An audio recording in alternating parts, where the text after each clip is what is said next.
Hey up, me ducks. How are we all? I'm just lighting some incense. I'm a little bit behind. Well, not behind. I'm here on time, and the bongs have just bonged. But yeah, I was just setting up. I'm using actually. Oh, let me pop open the chat just so I can make sure I'm here with you all. So, oh my goodness, 34 people already. I'm using these. You know, the Morning Star, the smokeless ones. I mean, they're not smokeless, as you can see. There is smoke, but I've got a couple of these trays that you just kind of drop them in and let them burn, and I really like these. I've had them for years, and you have to have like a good bed of ash rather than just lay them on the metal.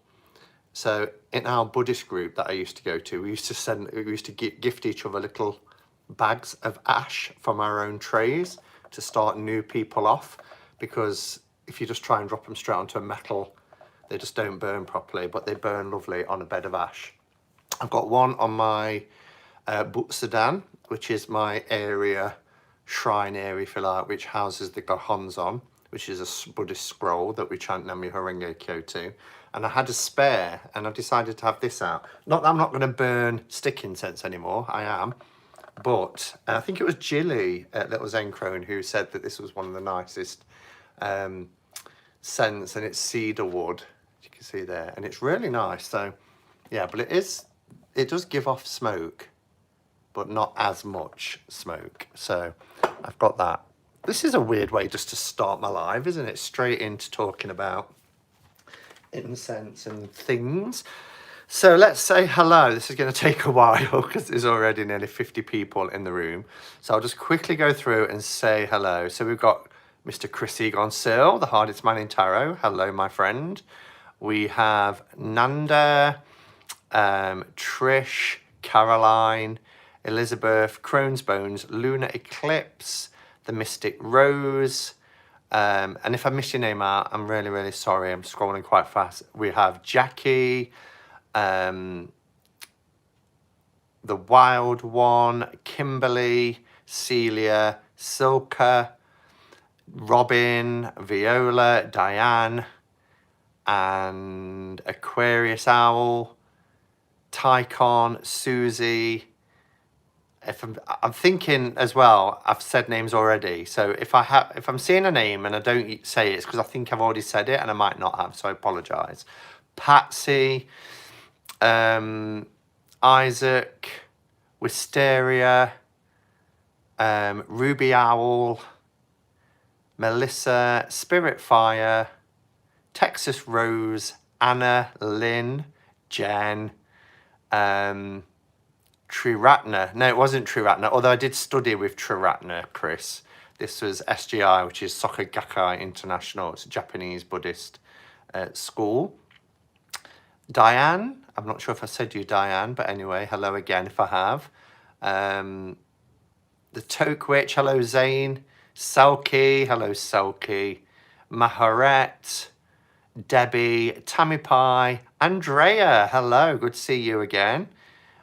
Jamie, Ginny, Ness, and Elle, oi oi. Heidi, hello Heidi. Forever, El Wasson, Gideon, Javier. Am I there? Fierce and Pretty, Jackie, Rachel, Karen, Amber, Spirit Fire. I think I said Spirit Fire. Have I caught up, Susan? Jilly, hello Jilly. Intuitive Tarot by Tamsin. Cynthia. And that's it. I've caught up. Oh, Mike just popping in. Hello. Whew. So good to see all of you. We've got 84 people here already, which is incredible. We're going to do a bit of a Q&A today. So I put out just last night in the Hermit's Cave, because I wasn't going to necessarily be doing a live today, because I was supposed to be at the the fair where I'd got a stand and pre-booked readings, but of course, with the current situation, all gatherings are banned. They're not to happen. And we're to, at the moment, our current guidance is to practice social distancing. So, yeah, life as we know it in the UK and many parts of the world has changed dramatically. So I put this out last night because I was kind of thinking, well, what can I talk about tomorrow? And I thought, well, it's a while since we did a bit of a Q&A and we just want to have a little bit of fun. So that's why I've done this. Firstly, I want to say thank you to everybody because I only put it out last night and I've had 43, but within that, people have asked multiple questions. So there's nearly about 60 questions to answer, which is amazing. I also want to say Blessed Ostara to everybody. Today is Ostara. It is the vernal equinox, and you can really feel it. It's t-shirt weather. I'm in a t-shirt. Central heating's gone off for 6 months, and yeah, I'll probably be putting it on again next week. But for now, it's off. And a bit like Becca, I don't know if you've seen Becca's video. She's walked around her area. I went for, because we're being encouraged to go out and get exercise, even though we're practicing social distancing. They're saying it's important to go out, get fresh air and to exercise, but keep distance. So I had a little bit of walk around the city this lunchtime, and it was like being in the twilight zone. It really was. It felt like it was 8 a.m. on a Sunday morning. Which is good because people are adhering to the advice of the government. I did get a takeout coffee from my favourite coffee shop, and I was so impressed on how they're handling everything. So you walk in the door and they've completely cordoned off the seating area. You can't go in there. You have to stand at a line and say what your order is. They will obviously only give takeaway cups because it's takeaway only drinks now. But even yesterday on my lunch, it was takeaway cups only, and they was allowing sitting in yesterday because the news at 5 o'clock last night from the Prime Minister was to not allow that. You have to put your own lid onto the cup. They will not put it on for you. They're wearing gloves though, but you can't. You have to put it on yourself, and you can only pay by contactless card. So there's no touching buttons or anything like that. It's just. And if you can't, then you can't get a drink, clearly. But yeah, so, oh, and Jen's here, the other Jen as well. So nice to see. And everybody that's come in, hello, Elaine. Is Simon actually live now? I am live, Elaine. So, yeah, so it's nice to have you here. So, yeah, but it was just really strange. And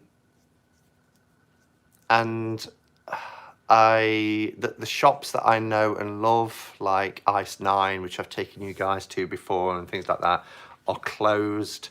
Like everything that's closed over here at the moment. No gyms, no leisure centres, pubs, bars, clubs, theatres, restaurants, cinemas, everything is closed.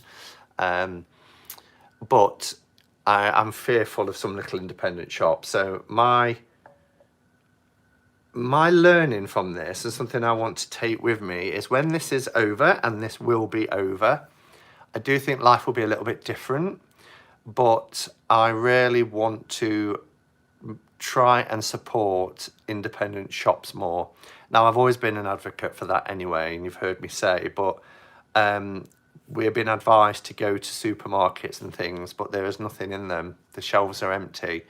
And I found a great little grocery store this morning that somebody recommended on our Slimming World group, Facebook group last night, which I was able to get some meat, some vegetables, some potatoes, and all those things that I can't get in the shops. And, you know, they were saying that actually people are now turning back to them a little bit more. Their takings are up. And I just thought, isn't it a shame that it takes something like this for us to appreciate those little gems, those little corner stores and the little shops, the independent sellers, that when the chips are down, they're still there. And yeah, I think there's a lesson in that. And I hope that they get to stay open. I hope the decision isn't that all shops have to close and we're encouraged to, well, we've been encouraged to shop online, but you can't get an order for like a month ahead. So that doesn't work. But I hope it's not just the big chains that are allowed to stay open. Jamie feels the same. Have I missed any other comments before we crack on? I'll look for capitals or anything started, making it difficult for the muggers in New York City. Yeah, there's always a silver lining. Heads up, but blurt to the company who do those buddy boxes have half price on card decks for self-care. That's good. Good to know. So yeah, I've just seen if there's anything else that people have put. There are pubs using their stock to make meals for people to take away and vulnerable people. Good. Yes. Yeah. Time to be just more community minded. Absolutely, Claire. I agree.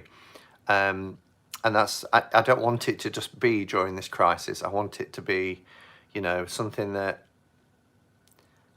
and when I was a kid, the corner shops were everything. We went to a supermarket once a week, and it's harder for me because I live in a city centre where I'm close to a supermarket. So it's handy for me, but I want to kind of be thinking about, perhaps on a Saturday morning, like I've done today, to go out to the more little independent shops and try and support them too. So anyway, one of the reasons why I'm doing this as well, this Q&A, just to have a little bit of fun, something a little bit different, is I was talking to a friend who's a fellow YouTuber. I'm not going to name them because it was a private conversation, but we were talking yesterday about how this situation has affected us. Now, last Saturday, I said, oh, this is going to be a C-word free hour and a half just to have a little bit of respite. And I don't regret that because it was nice to switch off. The news was very heavy. It still is, but it was very heavy. And my anxiety was high. And I just needed to come on and just talk about something different, talk about tarot, just chat without adding to my anxiety and possibly the anxiety of others. I have not a lot, I've had a fair bit of criticism about, well, you shouldn't have done that, people need to talk, people need to vent, and I get that too.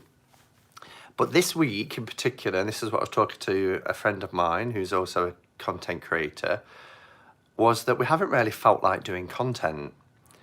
Not only that, we haven't really felt like working with decks much, and I don't know if any other people have experienced that.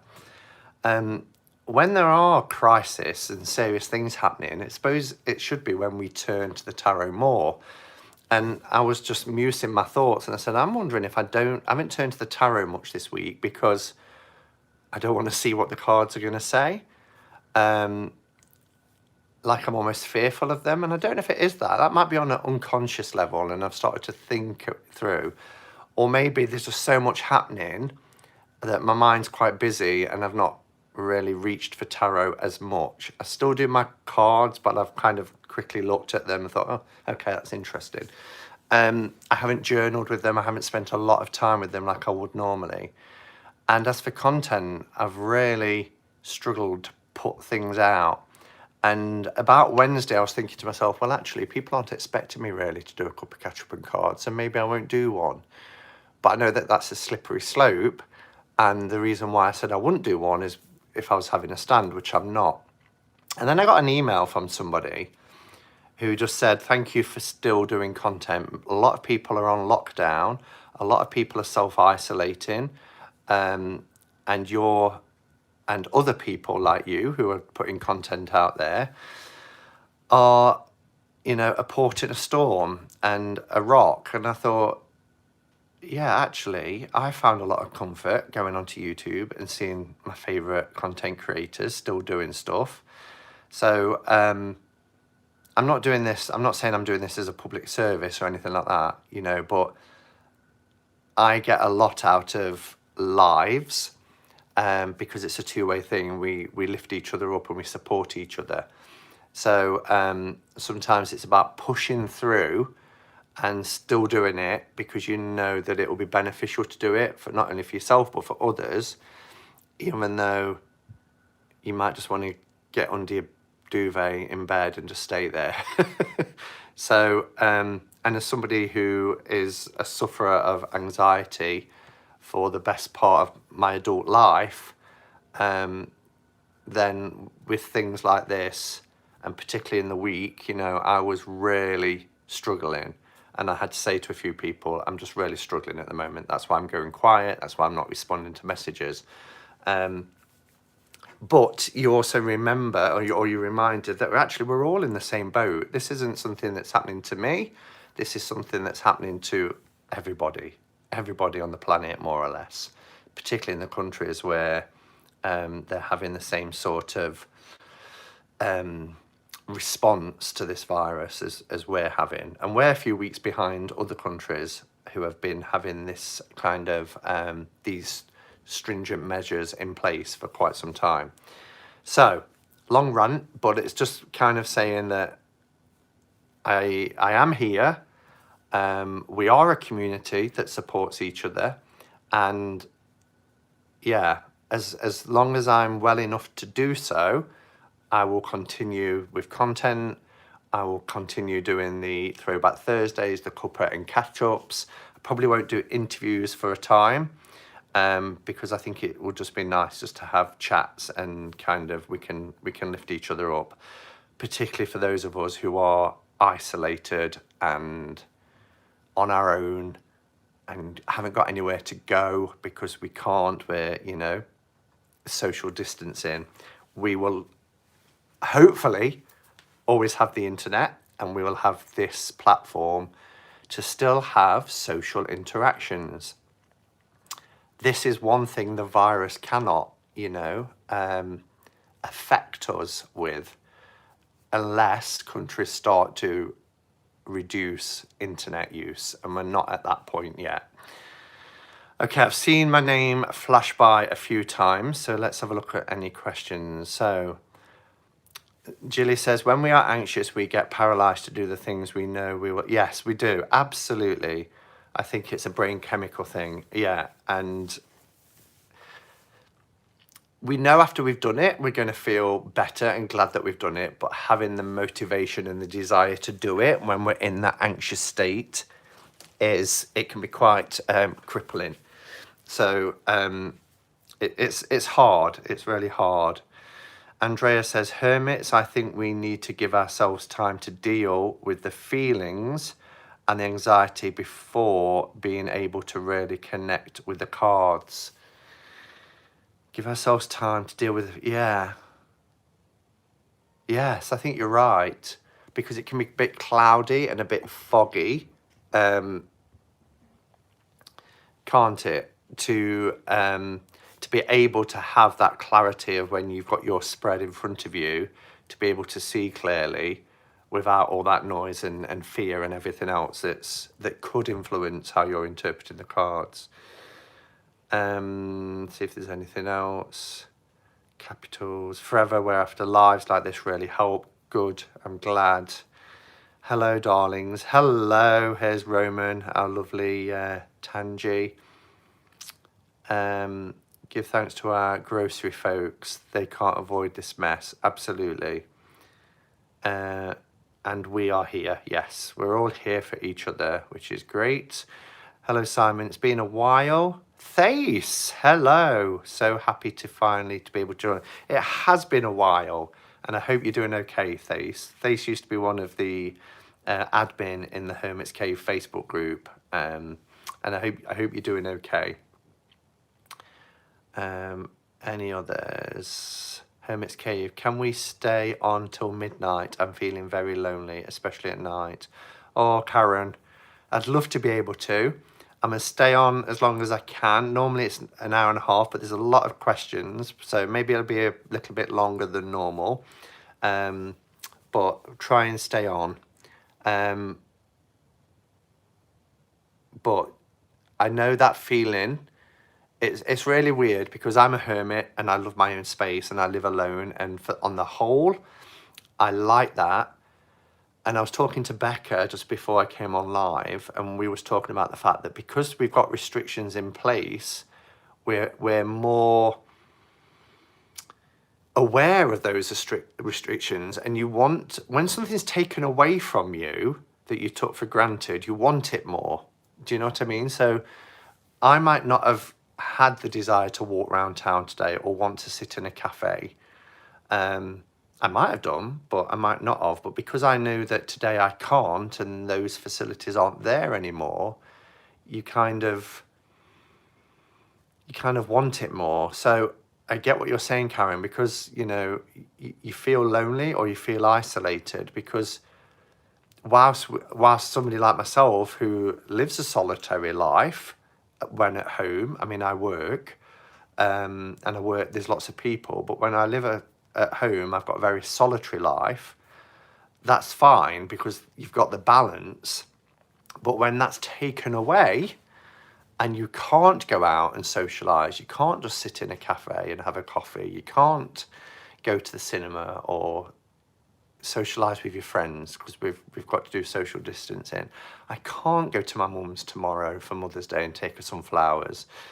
You know, I can't do these things that I would normally do. You miss it more and you feel more isolated. You feel more, sorry, I can't get comfortable. I don't know why.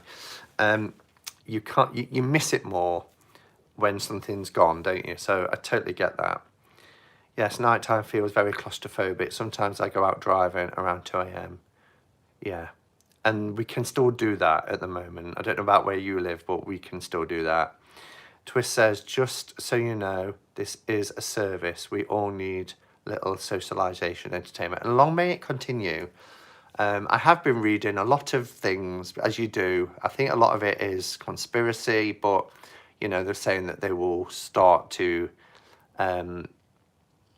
shut down social media platforms and things like that because they don't want the spread of the fear of the virus or misinformation. I don't know if we'll get to that point, and I hope we don't. Anna says, I'm super curious about the Q&A. Also, I'd love to do a first live. I got 500 subs, which is a lot for me. What time slots do I need to check? Not sure. Oh, I would hate to say, because I don't know all the different channels that's doing different lives. So I'd hate to say, oh, you'd be okay at, you know, a Thursday at such and such a time, just in case somebody else has a slot. You just have to go with when you want to go, and people will support, I'm sure. Any other questions? Okay, so I think we're there. So I just want to, before we start the Q&A, people were asking about the 2.0 because I trimmed it. So I showed the 2.0 in the week. Really loved it, but I agreed with a lot of the comments about the fact that there was the copyright there. The borders weren't obtrusive at all. They were quite nice, actually, and I like the bleed around it. And if Robin's in here, he is, I've just seen his comment.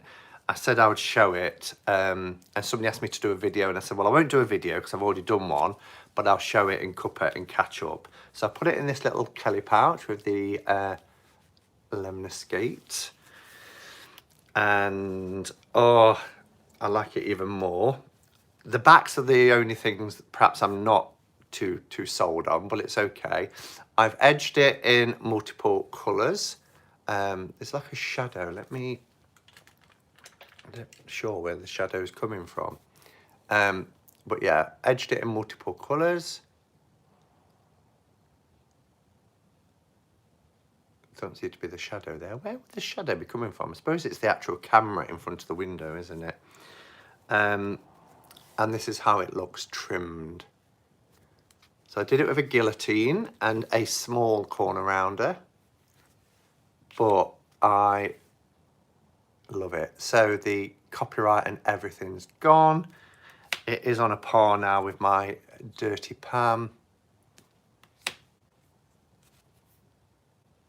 Look at the skies and the tones and everything, really beautiful.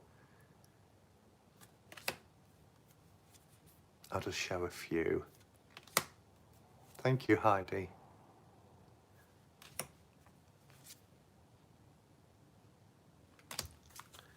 Let's see, one that looks quite dramatic.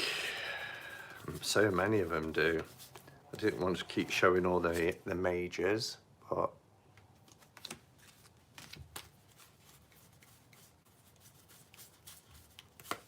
oh, I love the Five of Cups.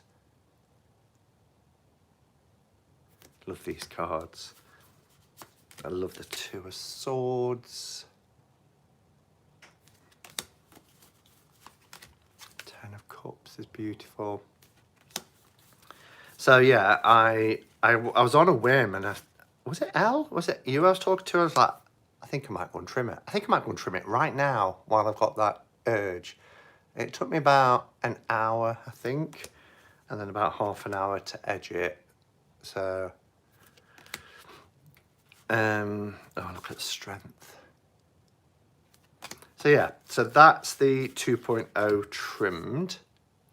And on the minors, it's great because you get more image because they haven't, you know, there's not that banner with the title on, but it looks really nice. So there we go. Finish with my Page of Cups. I saw a question there. Do you have a method for picking the edge colours?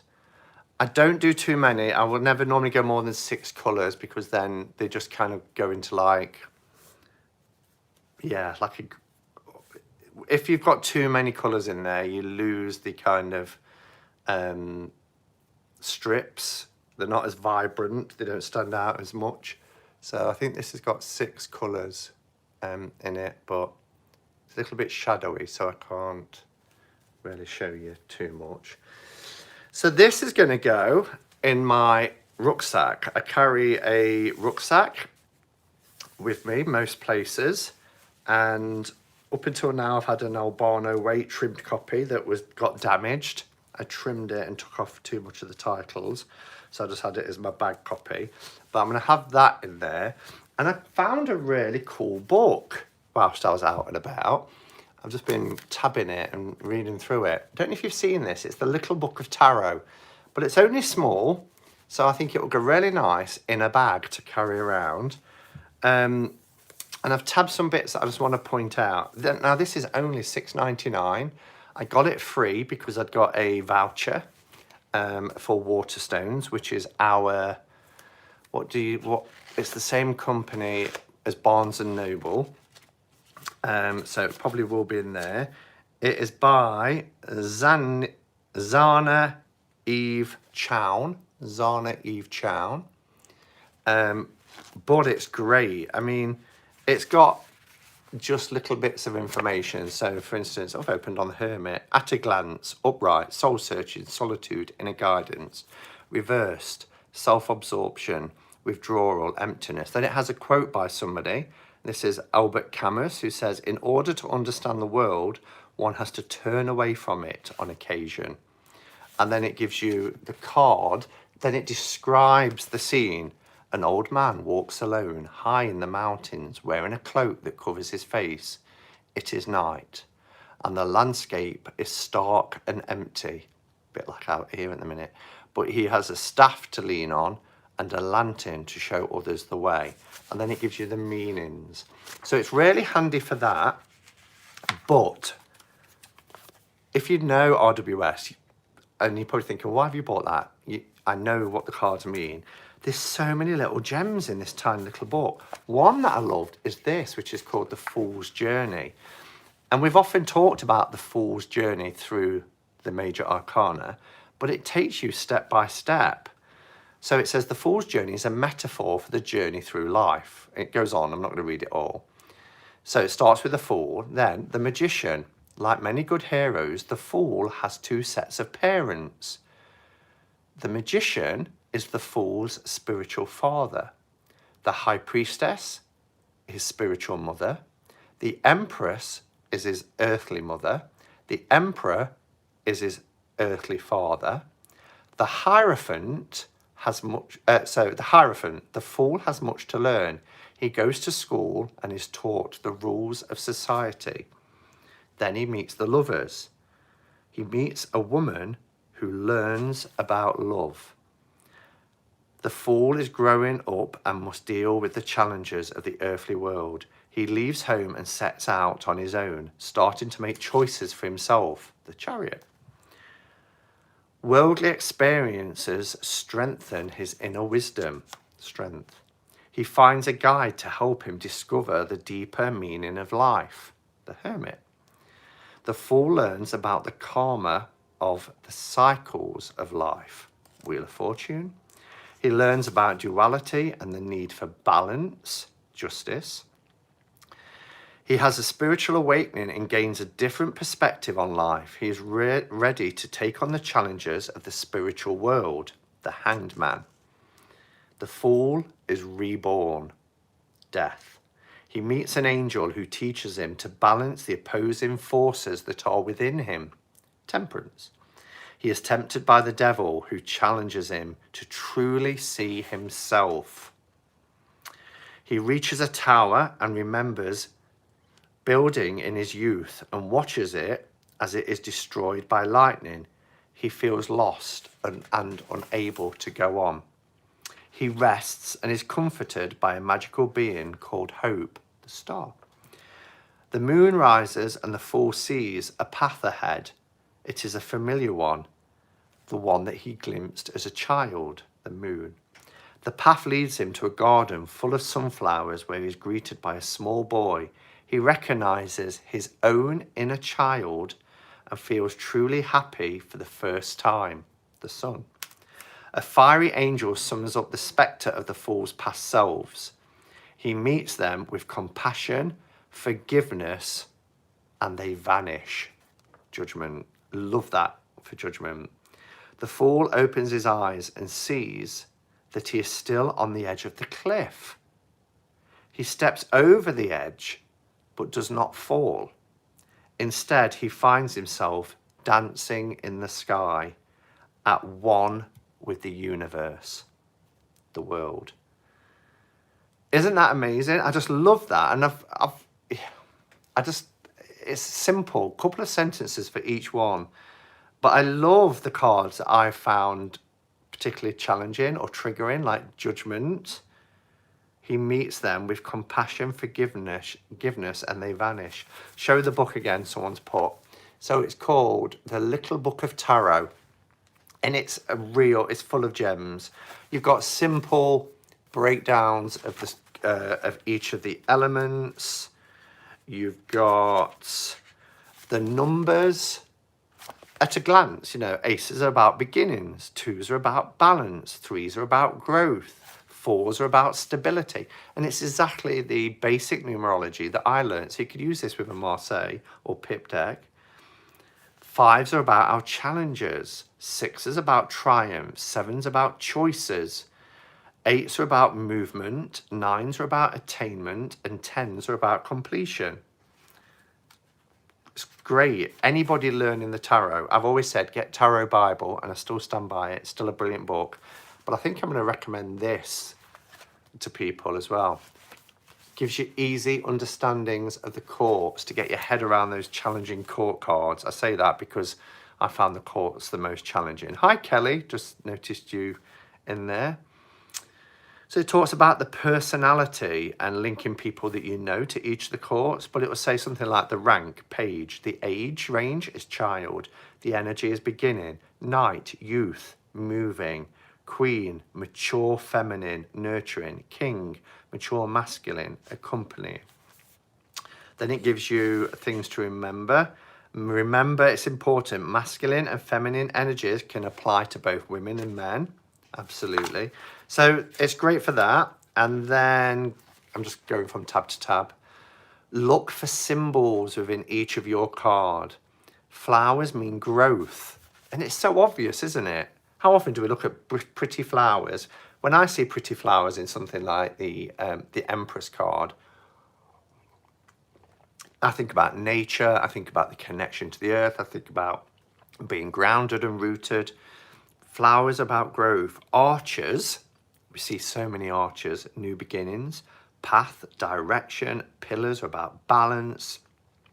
Stars are inspiration. Fish is intuition. Birds, freedom.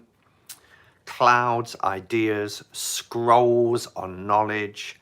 Suns are expansion. Moons are about time. Angels are about guidance. Castles are about goals. Horses are action, lions are courage, and mountains are challenges. And then there's a whole thing about trusting your intuition when you're doing readings. Skipping ahead, there's even things about the timings. We talk about timings within tarot, with wands being spring, cups being summer, pentacles being autumn, swords being winter. And then it gives you dates, dates and how they correspond to the zodiac, but also how they then correspond to the card. So if you look at something like my birthday time, 24th of September to 24th of October, I know is Libra, and of course it's Justice. So it's a fab little book, and it is so inexpensive, £6.99 if you're in the UK. I got it from Waterstones, but you can get it online, or your Barnes and Noble, or if you've got a little independent bookshop, remember, big up to the little independent sellers, you might want to pick that up there. So I thought they'll be nice to go together in my rucksack to carry with me. So I just wanted to share that with you. And I'm really sorry that I probably missed a lot of comments. There is 119 people in. I'll scroll back. Where did you find this, says Kelly? I found it in, well, I've just said now, Waterstones. Any others? Where did you get the book? The full story is amazing, said Robert. I think I'm on top of comments. If I've missed any, pop them in again now, because I am looking, and I'll try and do better. I've been on over half an hour and I haven't started the Q&A yet.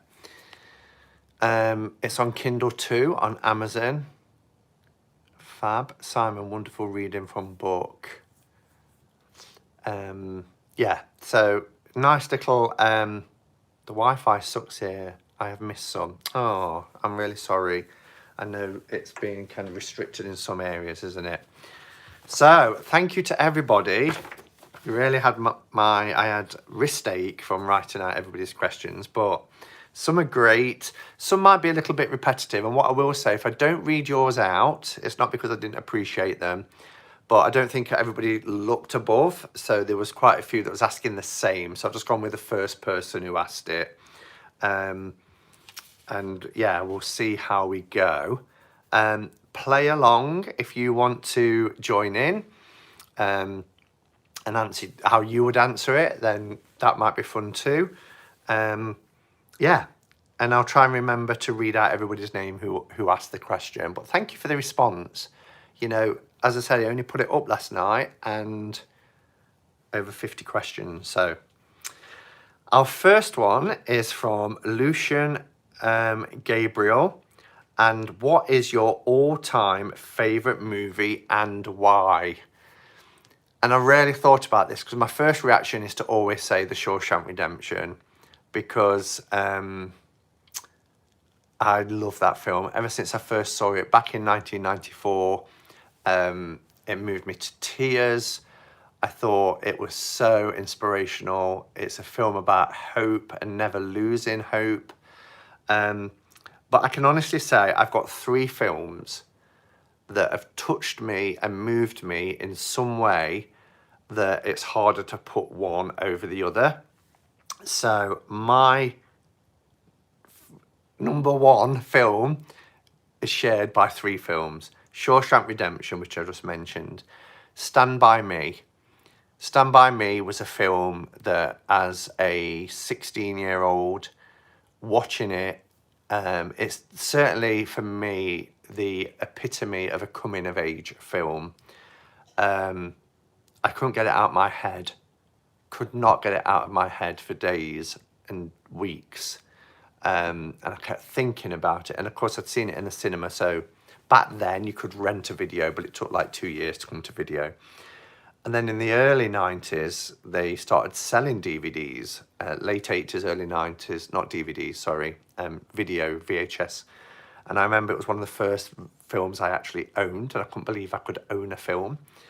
And I watched it and watched it and watched it, and it was just incredible.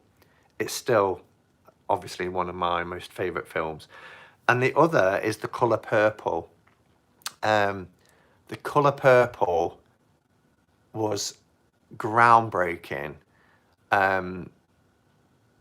It's just such a masterpiece. It stood the test of time. It's from the late 80s. It's the journey that the central character goes on, played by Whoopi Goldberg, is just heart-rending. And it spans generations, and it's a lengthy film. I think it's about 3 hours, maybe more. But you're sat enthralled all the way through it. It's about triumph over adversity. It's about self-empowerment. It shines a spotlight on how cruel and harsh our world can be.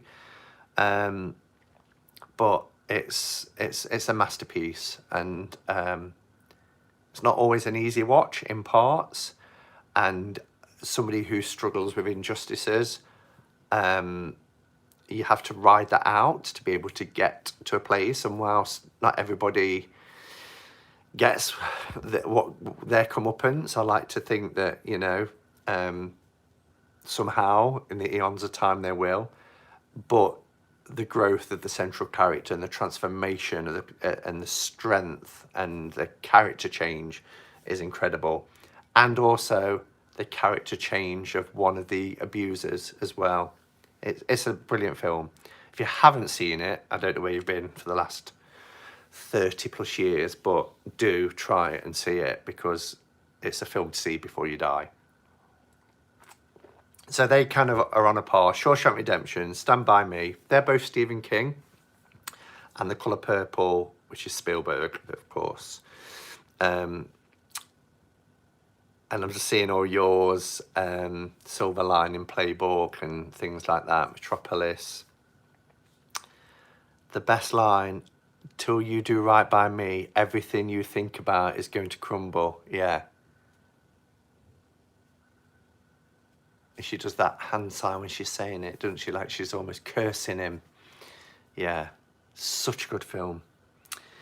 All three great movies. Thank you. Question from Hanny. What happened since you got the Thoth? I knew that one would come up. Not a lot, to be honest. I did work with it for a few days. I just wasn't feeling it. They were better because the images were bigger. I didn't realise how linked to Kabbalah the Thoth was. And it is, you know, even the colour associations and everything. It's just, it's the tree of life in card form, isn't it? And I've never really been into the Kabbalah. That doesn't mean I don't think it's, you know, relevant. It's just not anything I've really studied or had a desire to study. So yeah, I don't, when I read with the Thoth, I don't get the same reaction, and it could be the images that I don't feel the same way reading it. It's not comfortable for me like an RWS. And that's not me saying I don't like being challenged, because I do like being challenged by the tarot, but it just leaves me feeling a little bit cold. And I'm sorry to everybody out there who loves the Thoth, and that's great, because we, you know, tarot's tarot, and we all come to it through different systems and have different kind of tastes and reading styles and everything else. We're eclectic in that way, aren't we? But yeah, you need a Thoth study buddy. But my life doesn't feel incomplete by not being a Thoth tarot reader, if that makes sense as well. Rachel says, do you have the Way of the Panda tarot deck? I don't. I'm not on a deck buying ban, because I don't put myself on deck buying bans. But I've spent a lot on Carol Herser decks at the moment, and I've sold some decks to be able to buy the Starlight, and I'm just reining it in a bit. And because we've got the Tarot Times channel, we're going to be reviewing a deck every month. So I just want to make sure that I'm not overspending, and we're paying for more for things at the moment with price hikes and things like that. So I need to make sure there's enough money to last the month, so I'm kind of not buying tarot at the moment.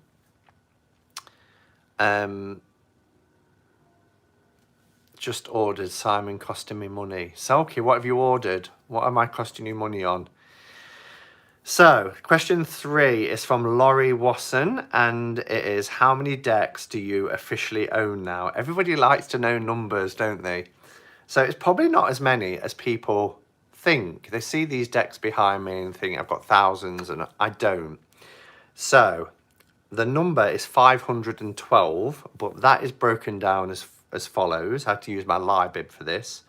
419 tarot decks with 2 on the way, which is the Blushing Fool from Brandt, the yellow box, and the Starlight, which I've just mentioned from Twist is also not buying at the moment. Yeah, I think in these current times, I need to be a bit more responsible and make sure I'm spending my money on essential items, because we don't know how long this is going to last. Plus, you can't buy on Amazon at the moment. They're only selling essential items, and shops are closing and stuff. So, are you streaming this on Facebook at the moment? It seems to be much better stream quality. No, I don't think so. Oh, maybe I am, because I put the link on to say, put your questions below. So maybe people on Facebook can see me. If you're in the Hermit's Cave Facebook group, hello. Shall I just check? I can't see the comments for a minute. That would be weird if that is the case. So let's have a look. I feel bad because I won't be able to see people's comments though, other than the one I choose. Hermit's Cave.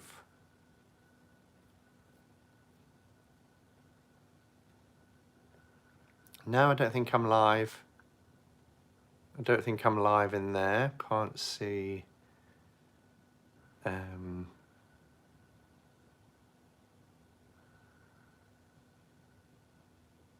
No, but what you can do is you can click on it in the Hermit's Cave, but it'll bring you to YouTube. Of course that would be how it is. Okay.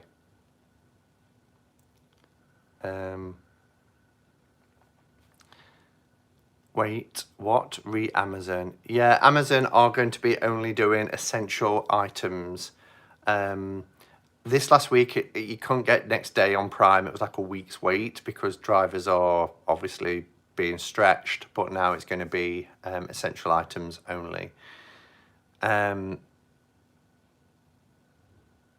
So are other people struggling? Because Karen's saying that the quality is really bad.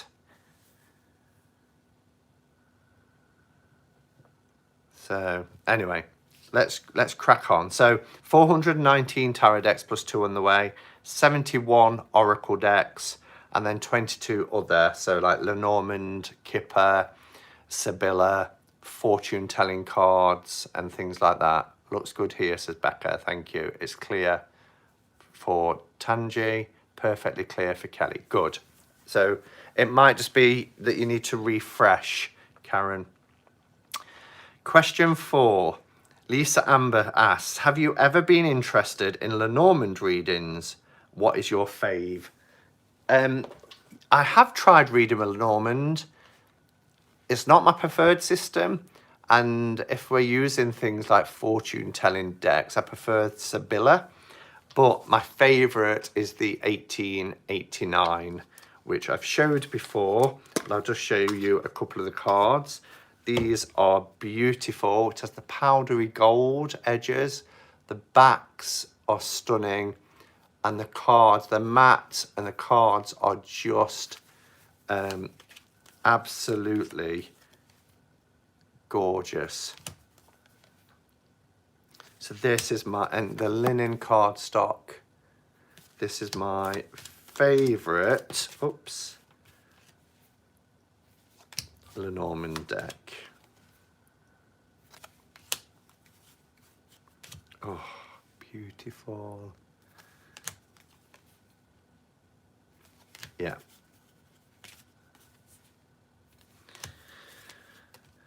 But like I say, I'm not proficient at reading Lenormand. I've got books and pamphlets and stuff like that. And Kelly at The Truth in Story, if you go to her YouTube channel, she does free downloads and things, so which I printed off once, but I'm just more comfortable with tarot. But I do like them. Robin, our Robin asks, how did you come to live in your building? What is it like? Neighbours, shops, do you buy your groceries there?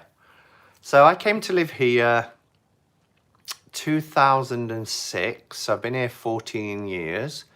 I used to live out by the country. I went there once on a trip around Derbyshire and I showed people where I used to live. Nearest neighbour was a quarter of a mile away, little small holding, very different way of life. And I always wanted to kind of live in a city. I've always wanted to live by the sea, but first I wanted to live in the city to have a different contrast. And I kind of said to myself, I'll go for 2 years and see what it's like. It's very strict policy living here. You can't have pets. You can't have children under the age of 13. You had to be working. So it's for professionals.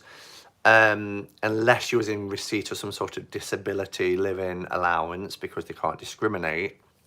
And it's okay. It was difficult at first because I was spending lots of money living above a shopping centre. It's handy for things. It's great for friends coming over. And when the city's fully up and running, you know, there's some lovely little restaurants and cafe bars, coffee shops. I prefer daytime socialising than nighttime. Can get a little bit rowdy in the evenings. I do shop downstairs in a little Tesco Metro. It's completely obliterated at the moment. Neighbours, yeah, that's probably the downside. Neighbours opposite me were okay. They'll take parcels in for me. Up here, there's only 4 apartments up at the top floor. We kind of keep ourselves to ourselves. The guy that side, who's actually directly the other side of this wall, has been taken to court by the rest of us because he's challenging and he drove the last person out who lived here before me, and it's not going to happen to me. But so far, last couple of years, since a court warning, it's been okay. But we don't hold our breath because he goes up and down. Simon by the Sea, yeah.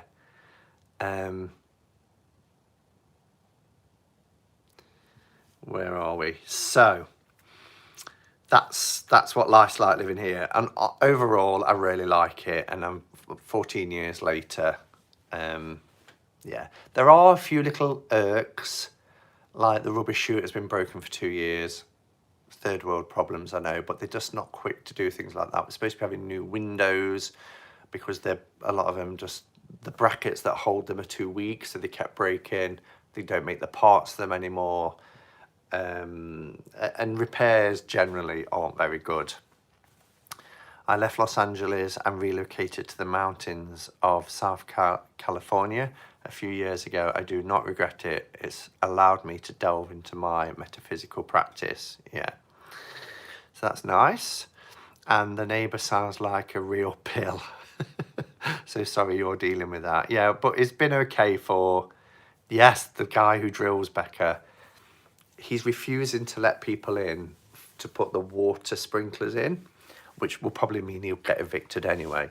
But we think that the reason why, look at me, we think that the reason why he won't let them in is because people will then see the state of his home, because he was constantly drilling, and nobody can eat that many holes in the wall. So there's something, yeah.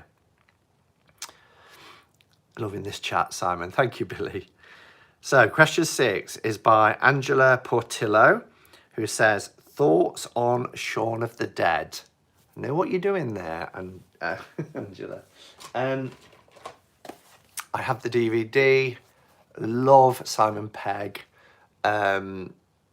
it's just a great film. I really like it. I love British films anyway. And this got mentioned in Kelly the Truth in Stories chat last week. And she also mentioned Paul, which I've also got, which is by these two guys, which is Simon Pegg and Nick Frost. Both are, in my opinion, their best work. Love them. So do check out both of these movies. Paul, which is about they pick up this alien, he goes on a road trip with them, and Shaun of the Dead, which is about a zombie apocalypse, basically, in Britain. But they're humorous as well, but they're dark humour. What was the one where there was in that little village? Is it The Fuzz? I've got that one too, and that's pretty good, but it's really dark. Really dark. Paul is my cousin. Shaun of the Dead is amazing. For the greater good. Yes, Stephanie. Hot Fuzz. That's it. Thank you, Billy. Yeah, I love Hot Fuzz as well. Should have brought that one out because I've got that on DVD. But it's really, you find yourself laughing at bits and you think, why am I laughing at that? You know, like a turret or a gargoyle just falls and splats somebody. And next question then. Question 7 is from Kate Bernasconi. I think I want to pronounce your name that way. Bernasconi. Are you able to work over the coming weeks? I am. I have to be careful because I'm at higher risk due to underlying health condition. However, there are measures in place. And while schools and colleges are closed, as from yesterday, they have to remain open to children of key workers like NHS, emergency services, delivery drivers, etc. But also schools and colleges where they have children with special needs. So over here, to have a statement of special educational needs, you have to have something called an EHCP, which is an Educational Health and Care Plan. All of our learners have an EHCP, so we stay open as normal. In fact, we're now not allowed to take holidays, and Easter holiday has been cancelled. But that is to support them and their parents, you know, who are key workers, so that, you know, if suddenly schools close and everybody was at home, NHS staff and people like that would have to stay home too, so it wouldn't help to fight the virus. So nothing changes for me. In fact, work has intensified because a lot of our learners were on programs where they're with employers and they're not now because those employers have had to close the door, so they're back on site. So if anything, we're busier. So 8 from Tamara Lynn Charles, who's here in the room. Who is your all-time favourite deck creator and why? Pixie is the easy answer, and she is a deck creator because she did all the artwork. And for obvious reasons, it is the most popular tarot deck in the world. The images are so iconic, so well known, so loved by many. Yeah, so it would have to be Pixie. I think a lot of people would have thought I'd said Patrick Valenza, and he's right up there. But if we're talking about the originator, and I don't mean she's the originator of the tarot, you know, I know how long the tarot's been around for, but the originator of the world's most famous and popular tarot, then it would have to be Pixie. But Patrick, as a deck creator, is a genius.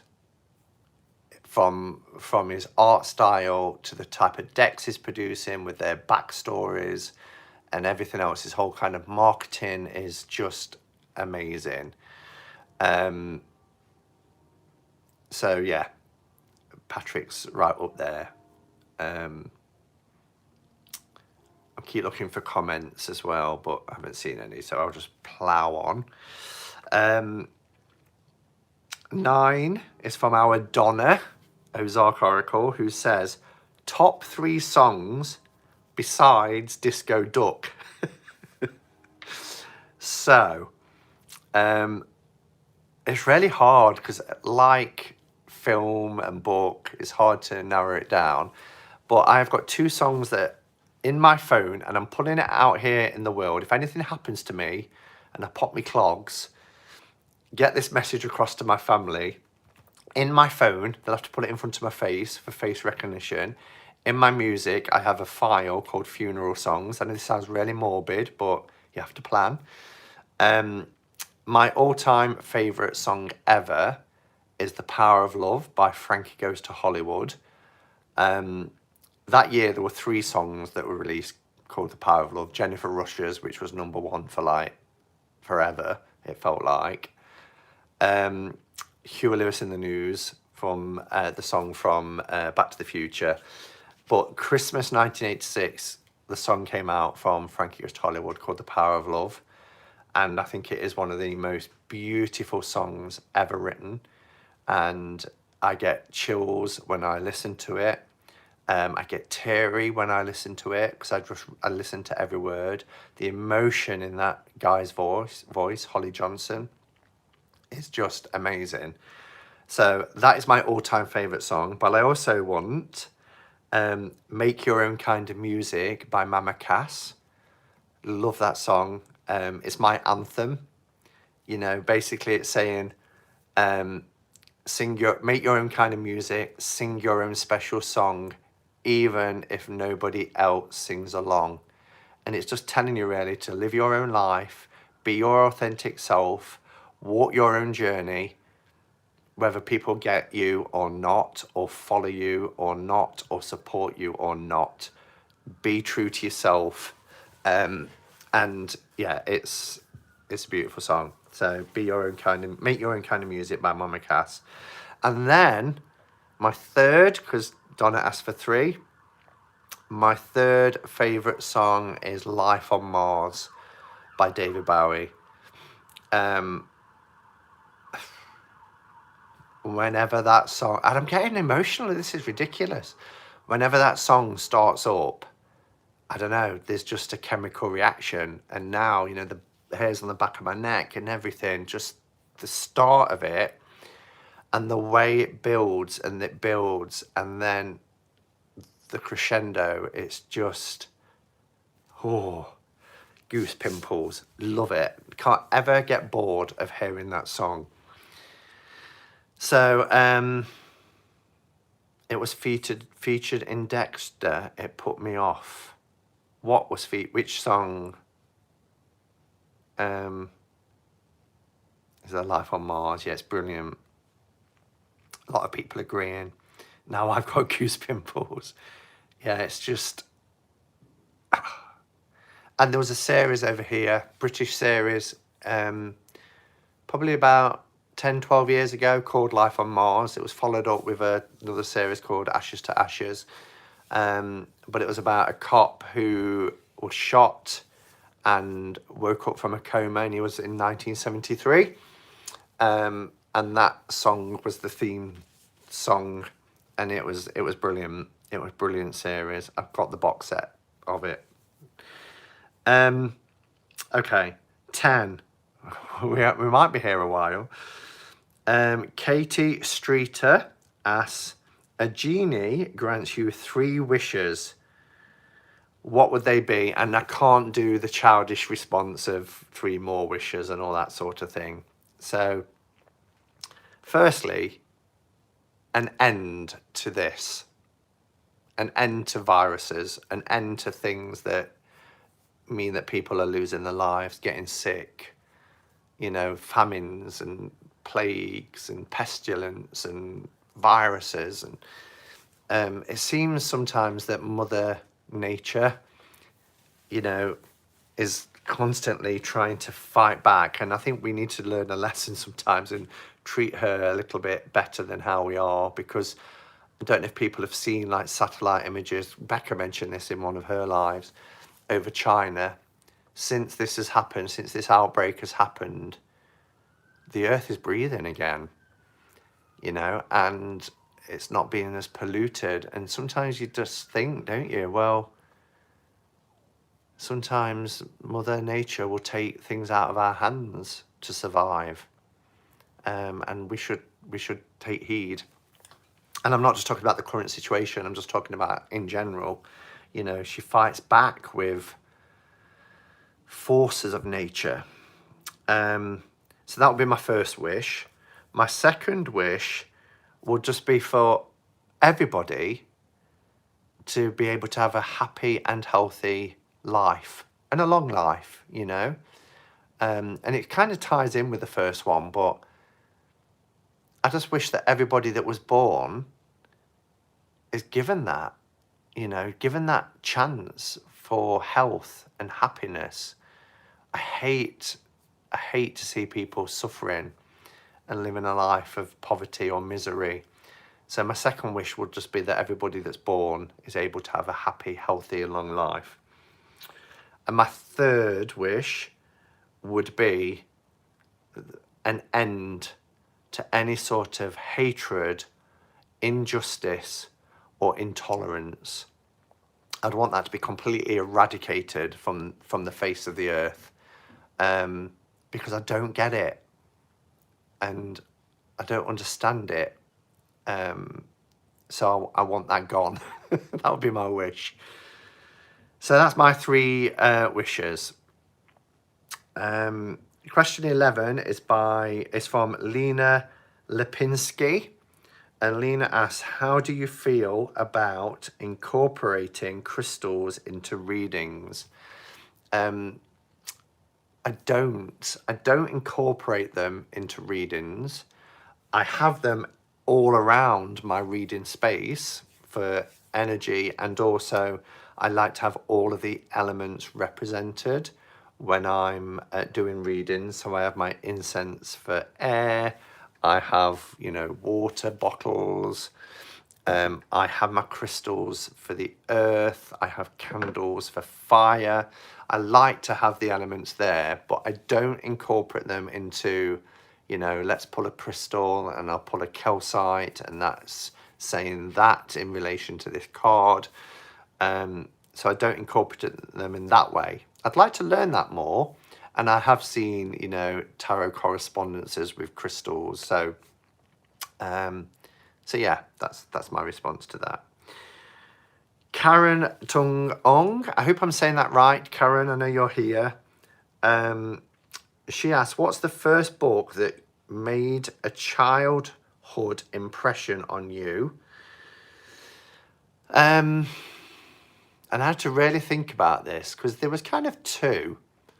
One was The Secret Diary of Adrian Mole, and he was the same age as me. So the first book was The Secret Diary of Adrian Mole, aged 13 3/4, and it came out when I was 13 3/4.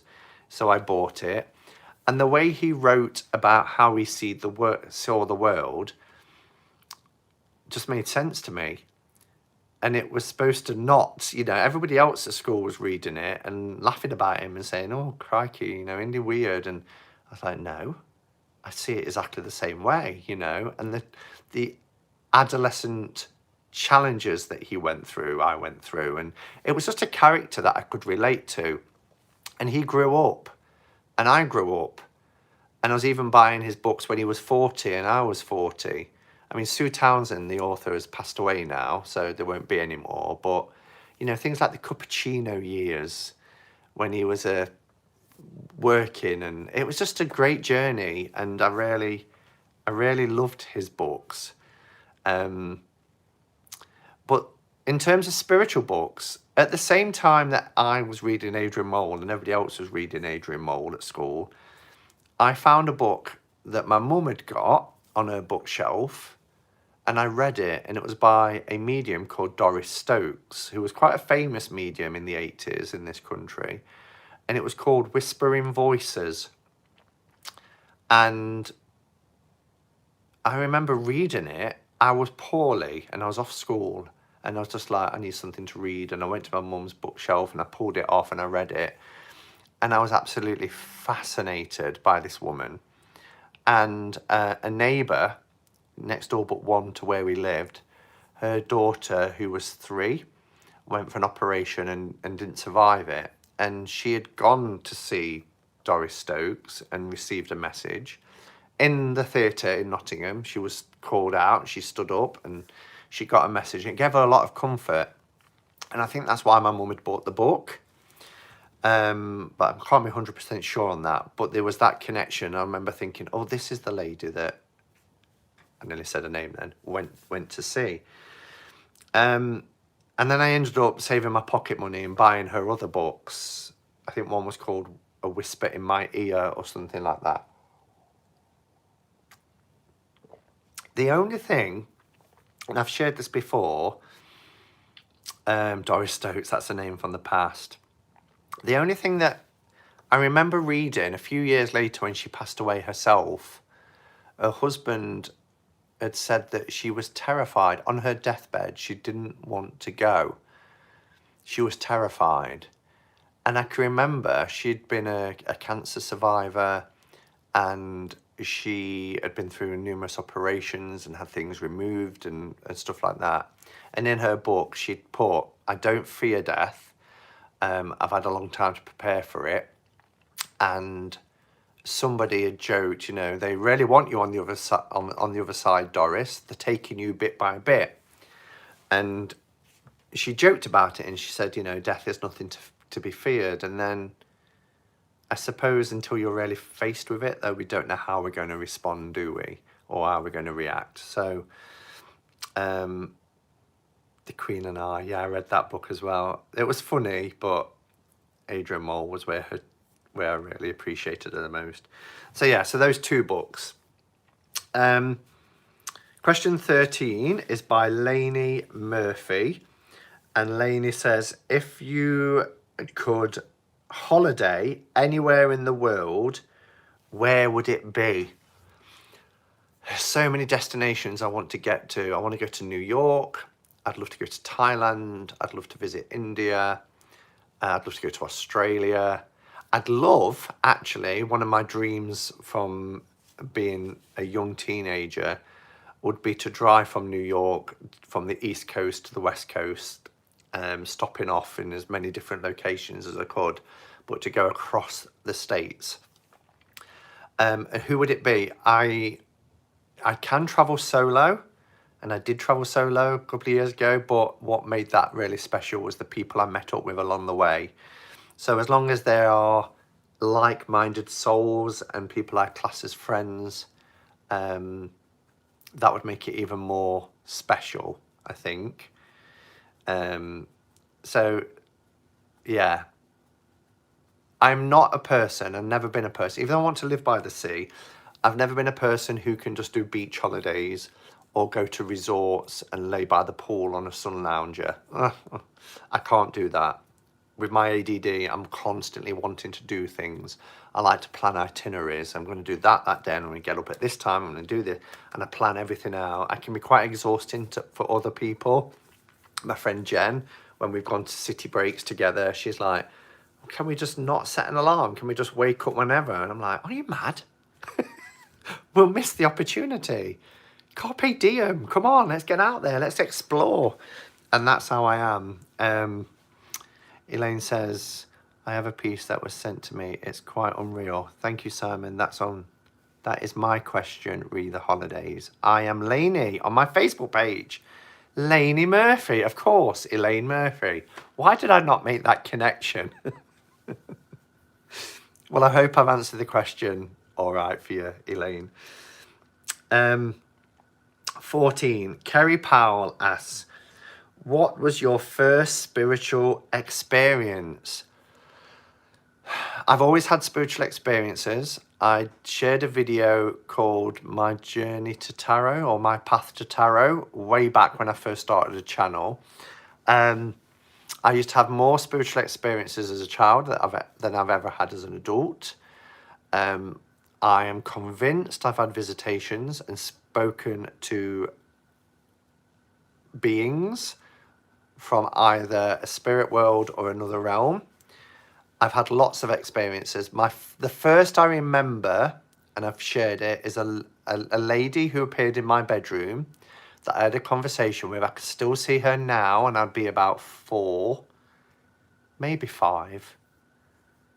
We left that house when I was 6, maybe 5, 4 or 5. Very tall, slender woman in a long dress. She had her hair tied back in a bun, and she told me she was buried in the back garden. And in my mind's eye, as she was telling me, I could see her spot. My dad had built a little wall that was painted white that went round a little pat. He was a keen gardener, and she was saying, I'm buried below the ground there. And I was 4, maybe 5. And I remember the next day asking my dad to dig. Please dig, there's somebody buried down there. And they was quite concerned about me. As you would be. But yeah, lots of things like that. I used to, and this could just be childhood or half sleep and dreams, but patterns on the wallpaper would create faces and start talking. I can't believe I'm saying this. But I had a very active mind as a kid. And it kind of links to a question that's coming on later as well about dreams as well. So I'll leave that there. Question 15. I'm going to have to hurry this up because we're still going to be here at 8 o'clock. Diana asks, have you ever had an out-of-body experience? Oh, this is it. This is it. In a dream, and woke up thinking it wasn't a dream. I have. In terms of out-of-body, I have had dreams where I have gone out of the room, and I very seldom have dreams where I fly, but I do get dreams where I can float, or I can levitate, or, I'll run and jump, and I can jump great heights slowly and land on roofs, and I can jump down without hurting myself, or I can run and jump and come down slowly. I have that a lot. So whether that's out of body, I don't know. But in terms of dreams that I've had that I've convinced were real, I've had a number of dreams where I've had conversations with people that have passed.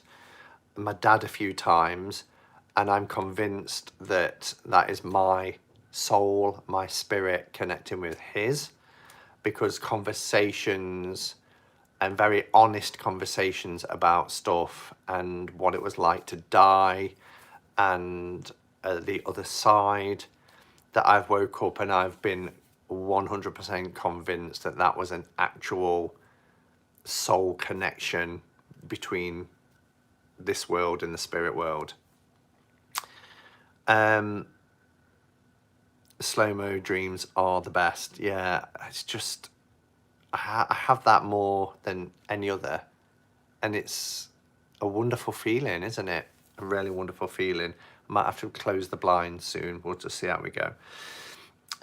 Jessie Driscoll asks, have you ever had pets? Tell us about them. Yeah, so as you know, I can't have pets here. It's not allowed. Another weird experience is there was a dog that I had that I could remember, but apparently it died before I was born, but I seem to remember it. So that's something weird. We had a tortoise called Fred that used to live in our back garden, quite near this patch where the woman's buried. And then we had a budgie called Billy, and that was the first pet to die.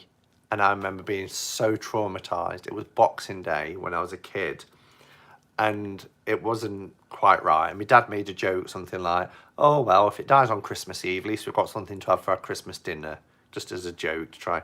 And we all laughed, and it actually died on Boxing Day. And my sister found it in the kitchen, in its cage, and she come in with it laying dead, with like this.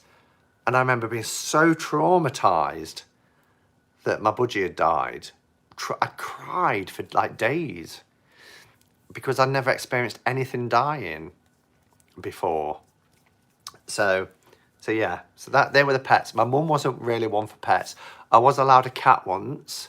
My auntie had her cat had a litter, and I went and chose it, and it was pure black with a white tip right on the end of its tail. So unusual. And I got to name him, and I called him Sooty, and it was mine, my cat. And then when my mum and dad split up when I was 10, my mum gave it away, and I was heartbroken. And he came back one day and used to jump on the living room window, and we'd open the living room window and he'd jump in. That was his way. And he would go to the windowsill when he wanted to go out, so we'd let him in and out the living room window. And he'd gone, and my mum was like, you know, we can't afford to have him and all this. And I was so heartbroken. And he appeared and he jumped up on the window, and I was like, Sooty's back. And my mum wouldn't let me open the window, and it killed me. Absolutely. And he was just looking at me, meow. And I was like, I can't. And she was like, she'd rehoused him like 2 miles away, and he'd found his way back and jumped up on the window. Oh, it was awful. So yeah, they were my childhood pets. None of them lasted long.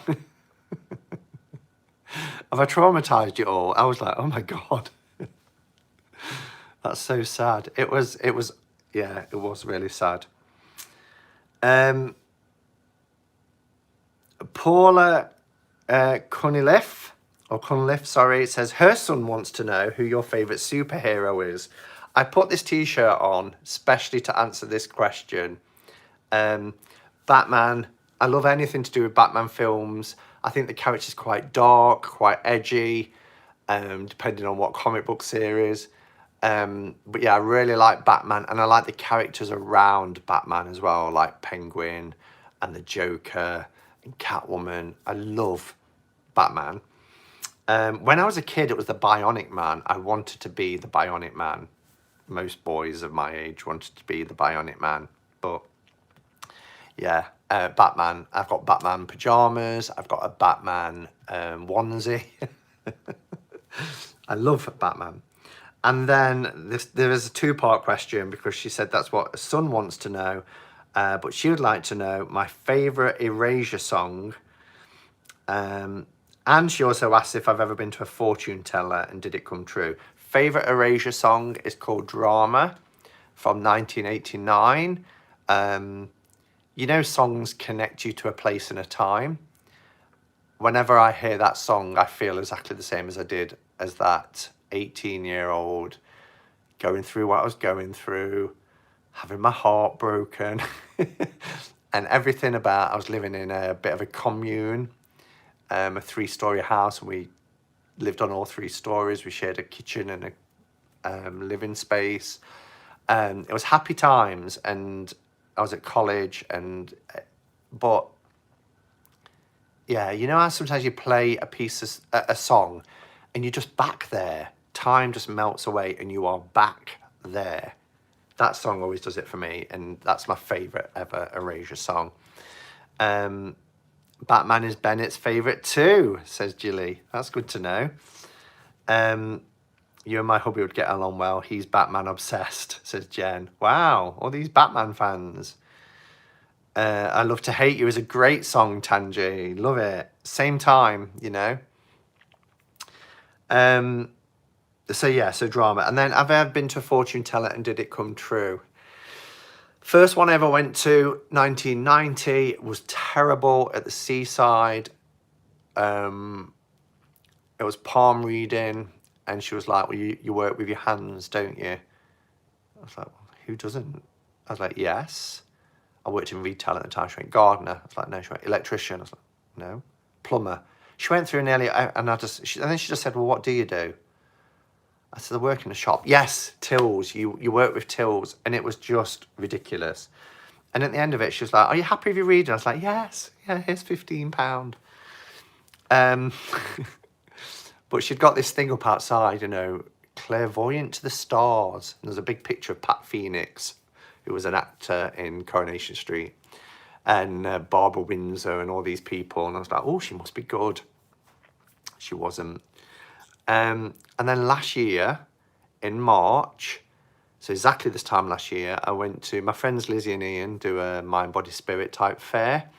And I went, and I've never had a professional tarot reader at a fair. I've had readings from people in the community like Kelly at the Truth in Story, Avalon Cameron. But I've never gone to somebody and paid for a reading. And I just started my business. I thought it might be good research as well. And she recorded it onto a CD. And she said something that came true a month later.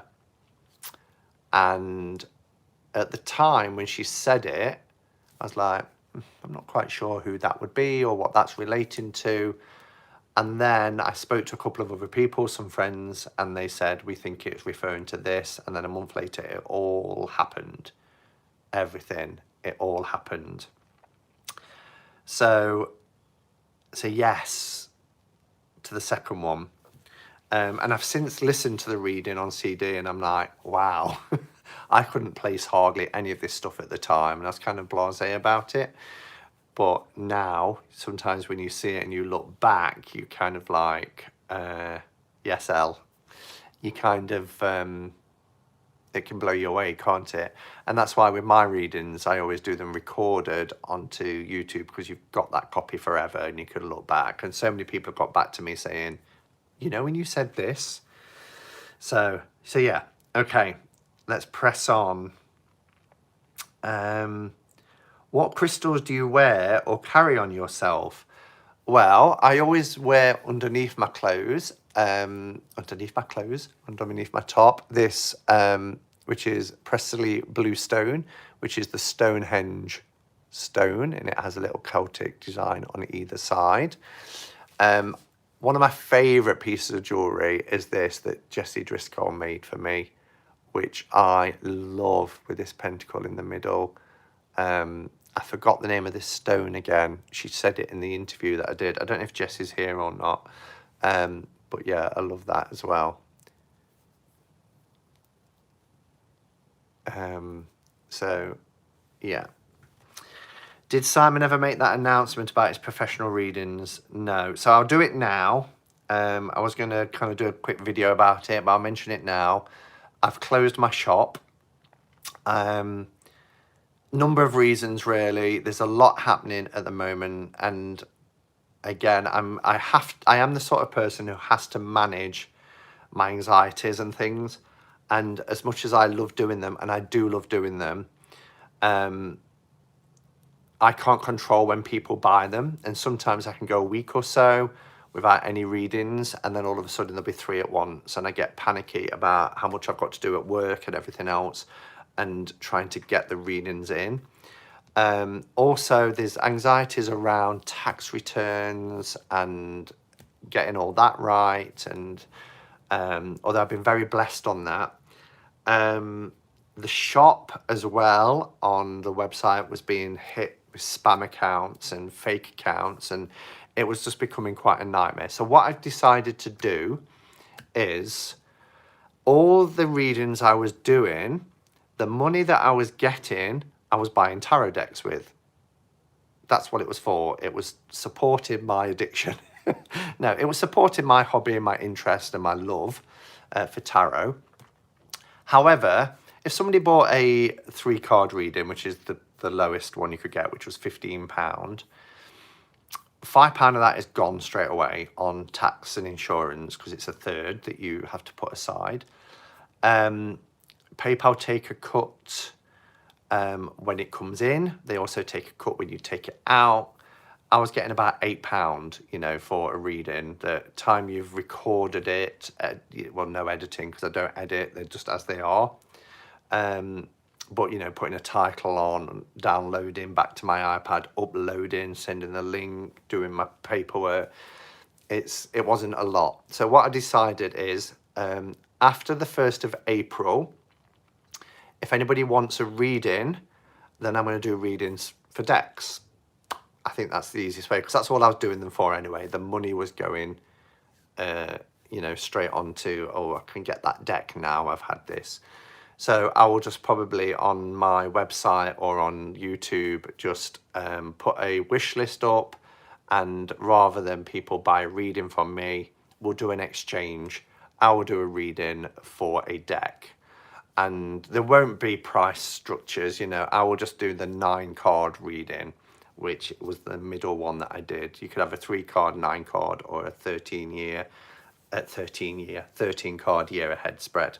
So it'll just be an exchange. People want to read in, contact me, we can arrange it, and just choose a deck and send me a deck and you will have a reading. So I just think that's a nice way of doing it. Okay, Hermit's Cave. I also have a huge collection of decks, so have set up a studio to make pick a card videos. Have I done it? Have I done it? I want a 13-year reading. Good idea. Does sound like a nice way to arrange it. Good. Yeah, I just think it's, you know, people want readings and I love doing them.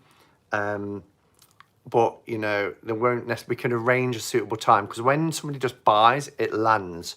You've had a purchase, you've had a sale. And then I'm thinking, oh, right. And I can't think to myself, well, I've never left it a week. Anybody that's ever bought a reading off me, I think the most I've ever left it is 2 days. I'm like, I don't want them waiting around. So I put a lot of pressure on myself to make sure that they're done in a timely way. You know, and if I go on holiday, a reading will come in and I'm like, oh, when am I going to get to do it? So it's a lot of stress. So we can work around it. All right, where was I up to? I missed one out. I missed Natalie Winters out, sorry, which was 18. What is your go-to tarot spread? And that fits. So my go-to tarot spread is 9 cards. The 3 in the middle is the current situation. And what is the current situation telling me? The bottom 3 is the shadow, or any particular blockages to work through, to look out for. And the top 3 is the light element and the ultimate outcome. So how to move forward, how to get the result that you want. So that's my go-to tarot spread, is 9 cards broken down into those 3 areas. And if people have bought a 9 card reading from me, then you'll have seen that that's how I do it. I wonder if there's a way to set up a reciprocal reading with everyone, which is kind of live, so whoever's online can swap readings. I'm sure there's lots of different ways we can set things up. Yeah. Okay, so we had the crystals one next. So Jamie Kelly, Dream Vacation. I suppose that's similar to Elaine's, but it's a dream vacation with who? So who would you go on a dream vacation with? It would be any one of my friends. Any one of my friends I would be happy to go on a vacation with. Yeah. I'm happy to go on my own as well. I've never been fearful of that, but I'm happy to take somebody along. I suppose it'd have to be a dream location for both people, though, for us to get the most out of it. Me, yeah, I'd go with our Becca. Our Becca would be a good one to go on a vacation with. Chris Yao says, could you walk us through your daily, weekly tarot readings? You know, well, I kind of explained it before, but I do a year ahead reading at the beginning of the year, and I write that in my journal for each month. So, you know, I can look to it, I can see what we're on, the card for that month. I then pull a card for the week, which sits on my space next to my desk on a stand, so I see what the card for the week is. And then I do my daily readings, which is AM is my intentions and PM is my reflections, and they're usually 3 cards. He then goes on to say,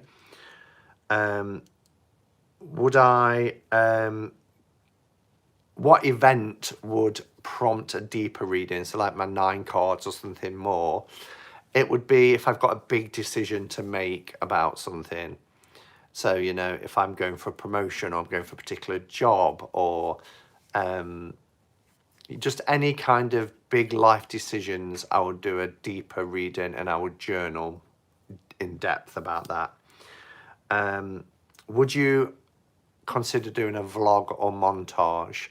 I don't think I would, because the reason why is I've done spreads before on my channel and I've interpreted the cards, and invariably you're always going to get somebody who reads cards differently, and they'd say, well, I don't agree with how you've translated that card, or I don't agree. And I just think, well, that's fine.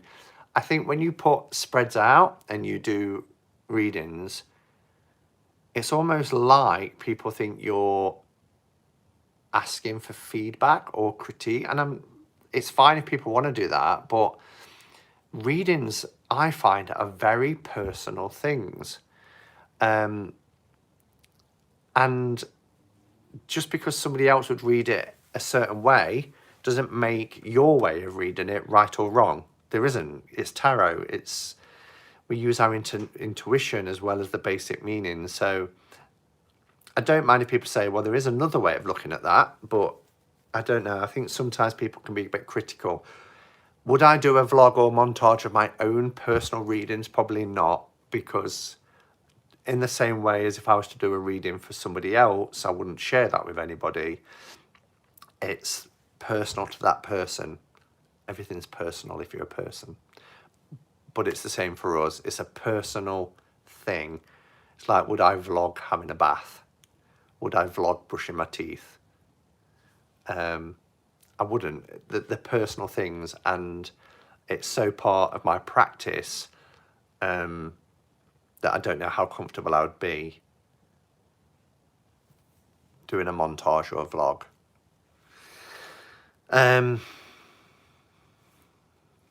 Where else are we? Simon, that's so interesting. I never get that in my blog. That's really good. That's really good. Yeah.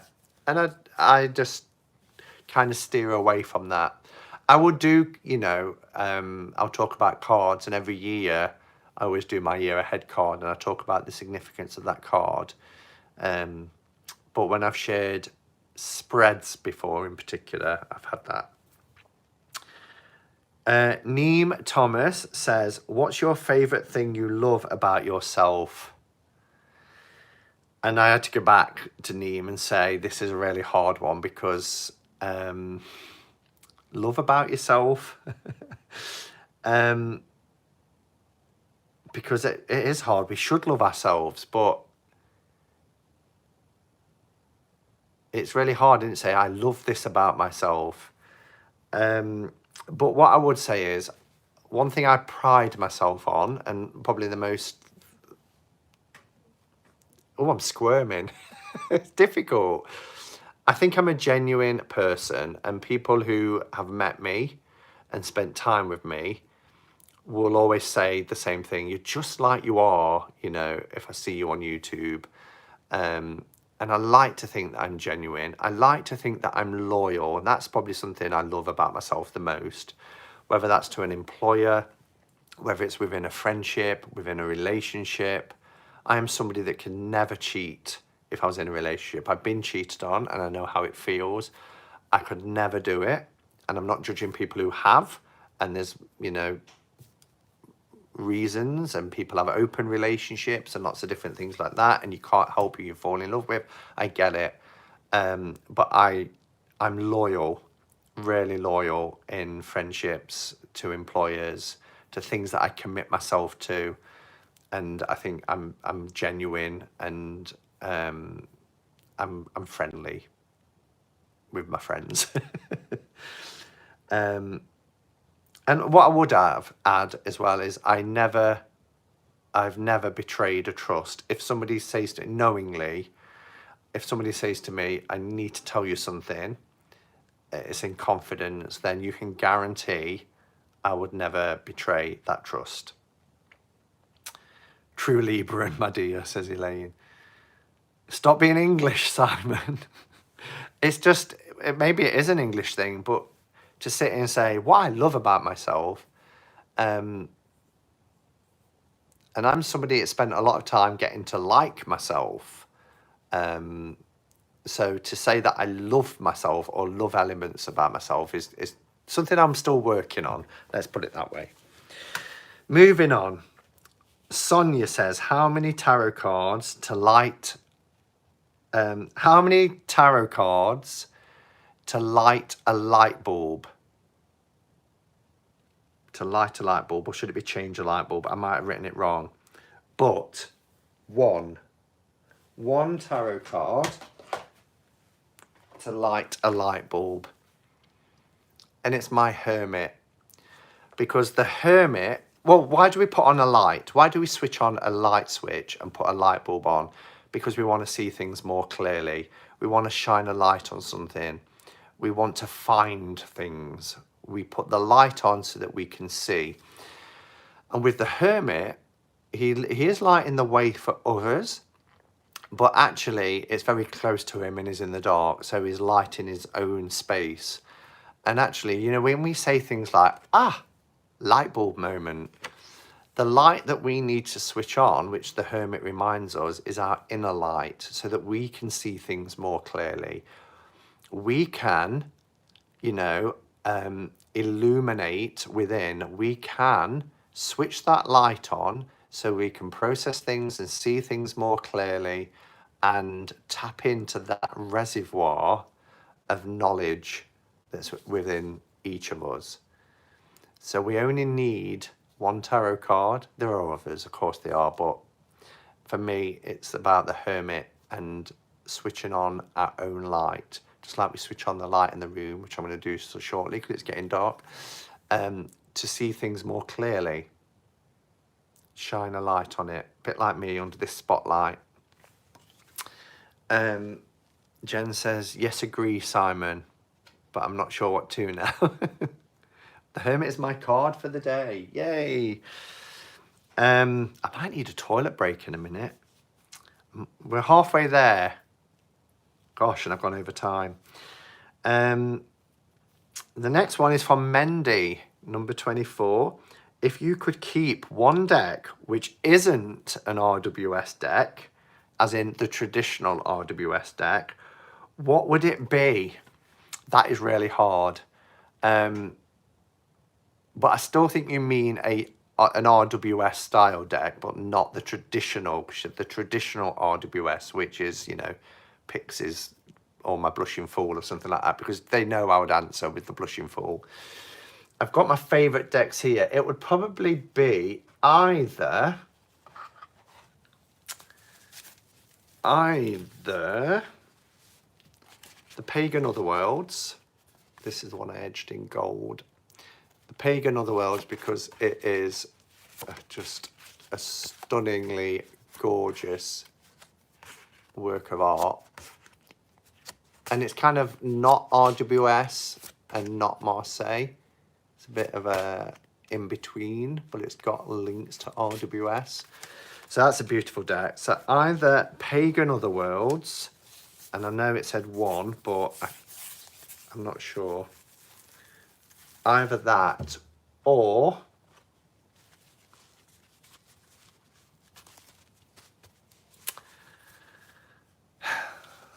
my Anna K, because I really love the Anna K.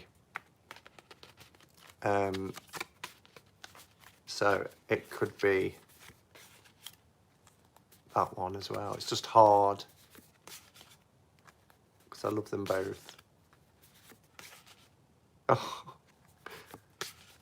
Oh, look.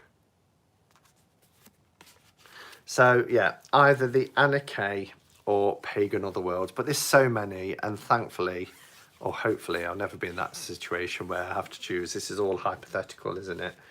Because I feel like I'm being disloyal to certain decks, because people, often when I've done this, if I've done like top fives, they'll say, but what about such and such? And I'm like, oh yeah, but yeah. And I love newer decks that's come out, like This Might Hurt, but that's more RWS clone, so I didn't think I'd be allowed that. Lightseers is lovely. You know, I love my new choice Tarot de Marseille, the Dodal for Marseille decks. I approve again, two of my favourites. Oh, and that was your question, wasn't it, Mendy? So glad you approve. I just talked to Anna Kay 2 days ago.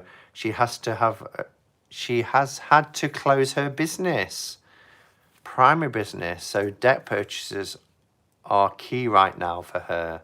Oh, right. Okay. Thought it would be Patrick's. I love Patrick's. I do. And they're in the top 10. See what I mean? So the next one is Chuck Taylor. Now, again, I struggled with this and I had to go back to Chuck, and I hope you don't mind me saying, because he said, you have become famous. I don't agree. Because to me, fame is somebody who has an incredible talent, is adored by lots of people, who is spotted in the streets, who is asked for autograph, you know, the whole sort of fame. But he's put, you have become famous. Has it affected your spirit in any way or altered your reading abilities? So when I clarified, he said, well, you're kind of famous within the tarot tube.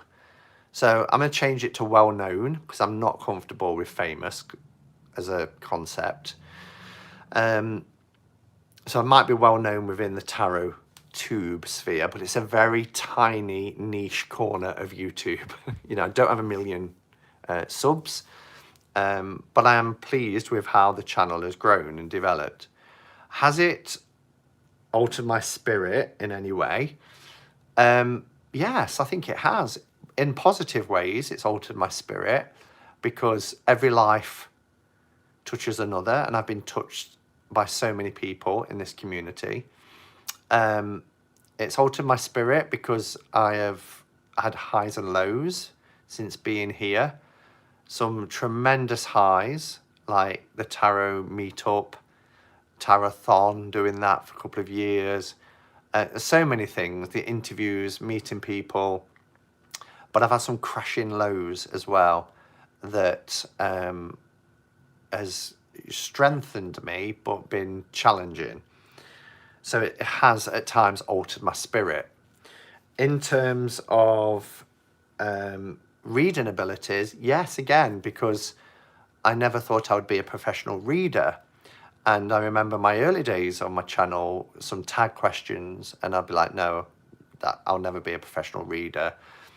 And I did. And when you are a professional reader, I think you up your game a bit. So the readings I do for myself aren't as in depth or, you know, in depth. Yeah, just leave it with that. As what people who are paying for service get. You know, most of my readings, I put on there things like minimum 20 minutes and they're 40, 45 minutes. That's just how I am. Because look at me, I can talk and talk and talk, can't I? But when I read for myself, it's not like that. Along the same lines, fame, how would you feel if people you don't know recognised you in the street and talked to you? Well, then I'd be very... The only time it did happen to me was I was in London. I was with Sandra from The Whispering Well. We was in Watkins and somebody went past on the outside, saw me, came in and said, you don't know who I am, but I'm a subscriber. And that was just lovely. That was really lovely. I gave her a big hug. I thanked her for coming in and saying hello. And it was just really nice, you know, and I really appreciated them doing that. And of course, it's nice that people feel they could do. I remember somebody once saying they saw me at Pagan Pride and Pagan Pride a couple of years ago and didn't feel comfortable to approach me and say hello. And that was really sad because, you know, I was like, oh, I'd have loved it. I'd have loved it if you'd came over and said hello. So if any of y'all out there and you cross my path in the street, wherever it might be at any point in the future, do come and say hello because I would really love to meet you. Can I take a toilet break? I will be literally 2 minutes. Make yourself comfortable or grab a cuppa.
what are you lot talking about?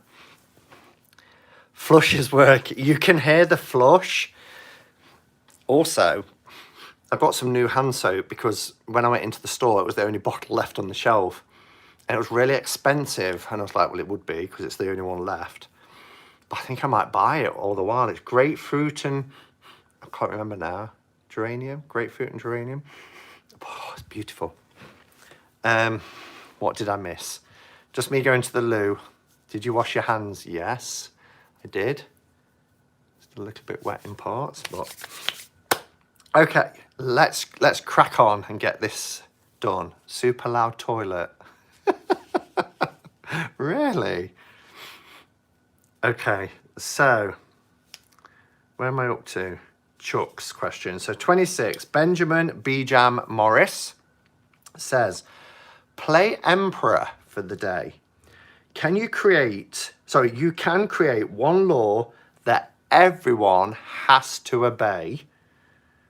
What law would you create? I would create the daily act of kindness law.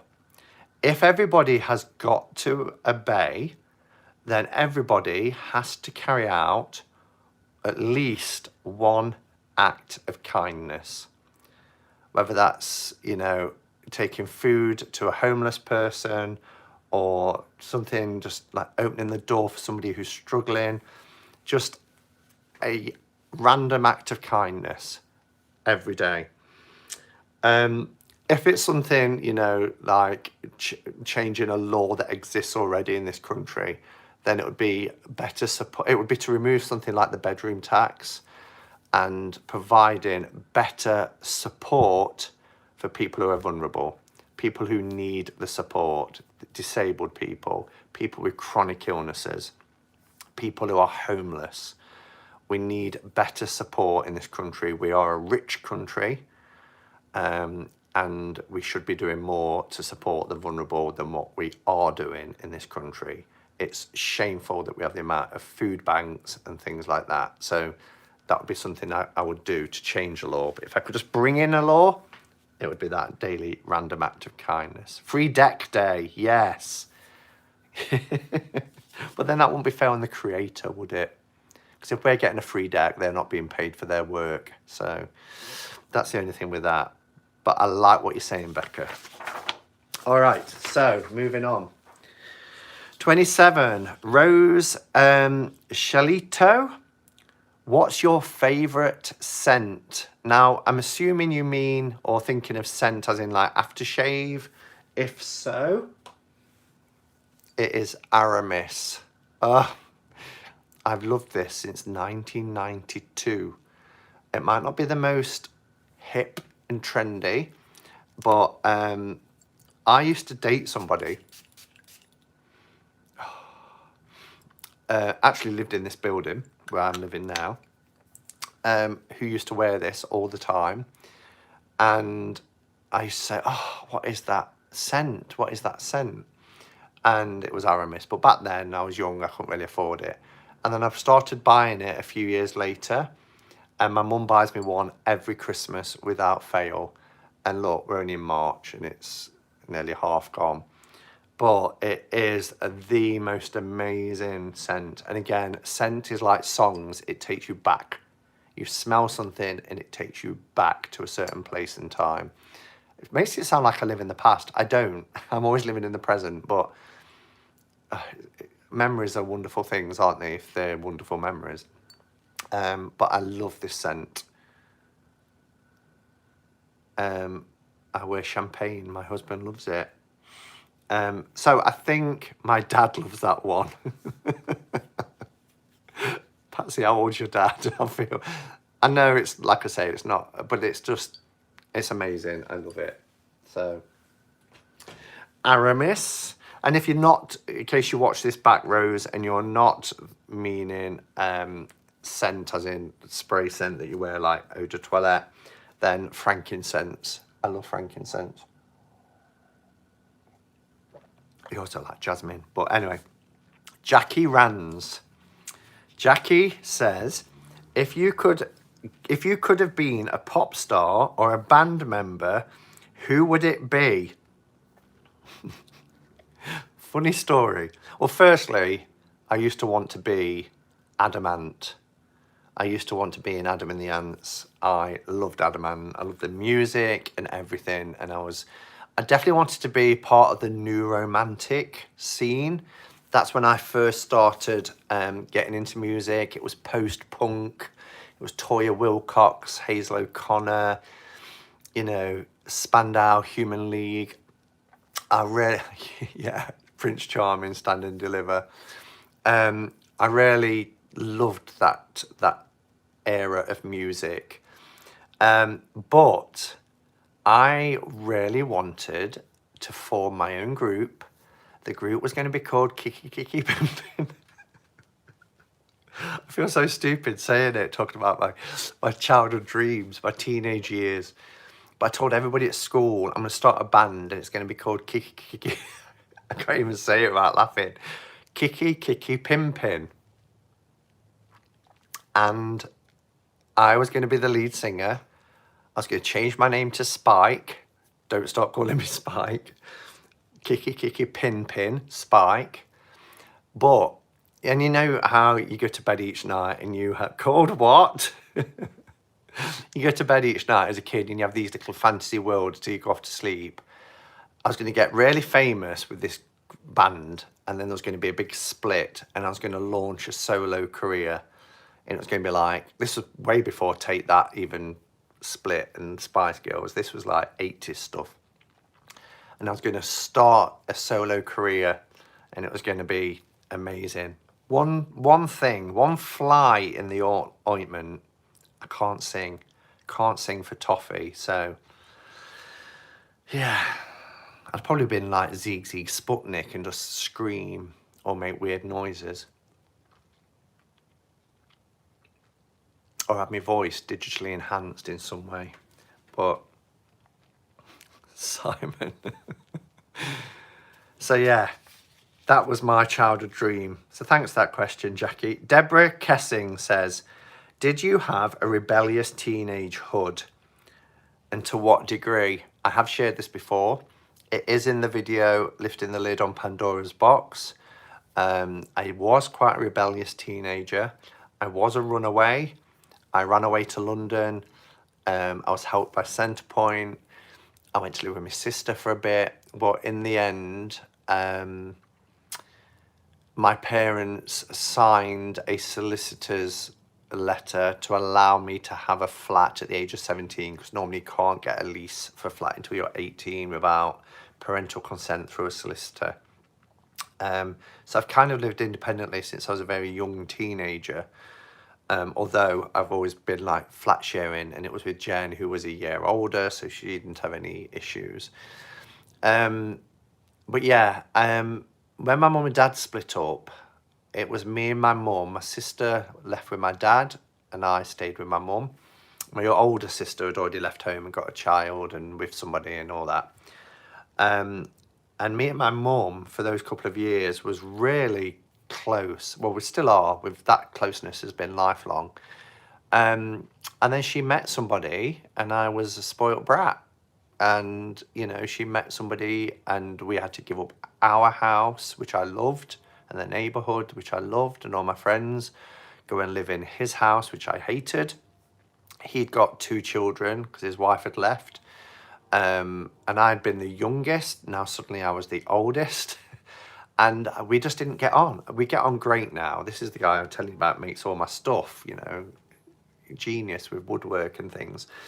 But as a teenager, he wasn't my dad. He wasn't going to tell me what to do. My mum adored him. I struggled with that, and it didn't end well. Yeah, and I ran away. So chat has stopped. It's just suddenly stopped. But anyway, it meant I missed some of my exams at school, so I got lots of my qualifications later in life. It didn't really do me any favours. A lot of the stuff back then I don't talk about. Again, it's kind of covered in the Lifting the Lid video. So yes, I was a little bit rebellious. I never brought the police to the door or anything like that. but there was a lot of anger and resentment issues when I was younger that I worked through. Time is a growth healer, absolutely right, Neem, so thank you. All right, where are we up to now? Stacey Southwell says, how do you organise your deck collection? Do you know, I don't really. Well, I do in parts. You know, I've got my Il Meneghello decks. I've got all my RWS decks. I've got some of my favourite decks. I have my top 5 favourite here in the Kelly pouches. I have little boxed ones that I make. But the rest just kind of fit in terms of size and shapes and that sort of thing. But because they're kind of already in there, when I get new decks, I just kind of find a space and plonk them in. So it's not that organised anymore. But I know where they are and how to get to them. And I know when somebody moves them around, Becca.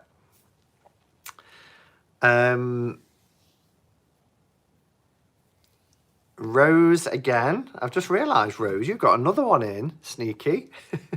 Rose says, if you could only have one possession, yes, Becca, one possession, what would it be? It would have to be my phone. That might sound shallow, one possession, but that one possession creates lots of things. So I'd have all my photographs of my nearest and dearest. I'd be able to do this. I'd be able to communicate and vlog and do lives.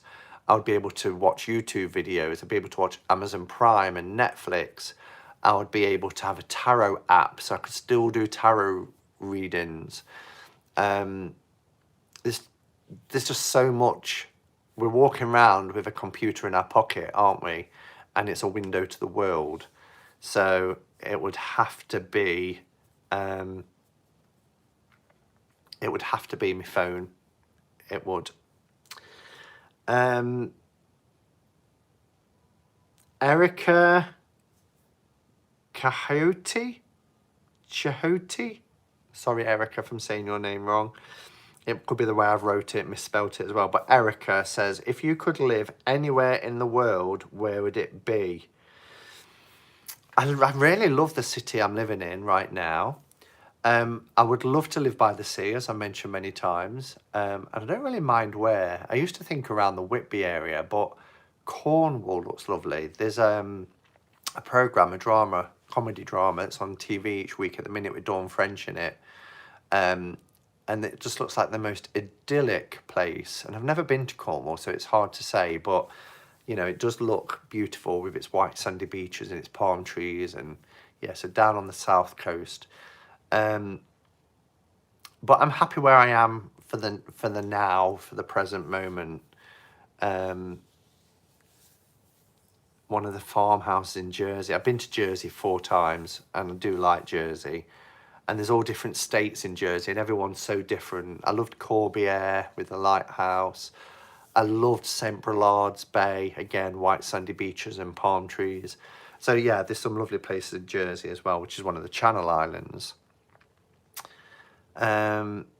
Okay, so where are we now? 33, Trish Anderson. Share your experiences regarding the warmth and passion that tarot people have. I kind of touched on it earlier, so I'm not going to spend too much, but this community rocks. This community has been a lifesaver. It is made up of so many different people from all different walks of life, yet we tend not to judge people for walking different paths. We are united for our love of divination. I'm not going to say just tarot, because there's people who read Oracle and other Lenormand and other divination systems. We rally together when needed, and I've seen that in action when people have put something out saying something terrible has happened. The love and support and outpouring of energy that's being sent, prayers, spells, rituals. It's an incredible community. Yes, like every community, there are going to be people within it that we might not necessarily gel with, or we might go in and out with, or you know, at times the community can fracture, but we find our tribe, we find the people just as in life that we want to be around. And if we find that we don't, that's okay to back off for a time too. But as for the warmth, just look at this space, just look at the people here interacting and sharing and talking to each other. And, you know, it's a special community. And I think we have to remind ourselves sometimes of how special this community is. Lisa Gavin Cruz says, can you do a reading about COVID-19?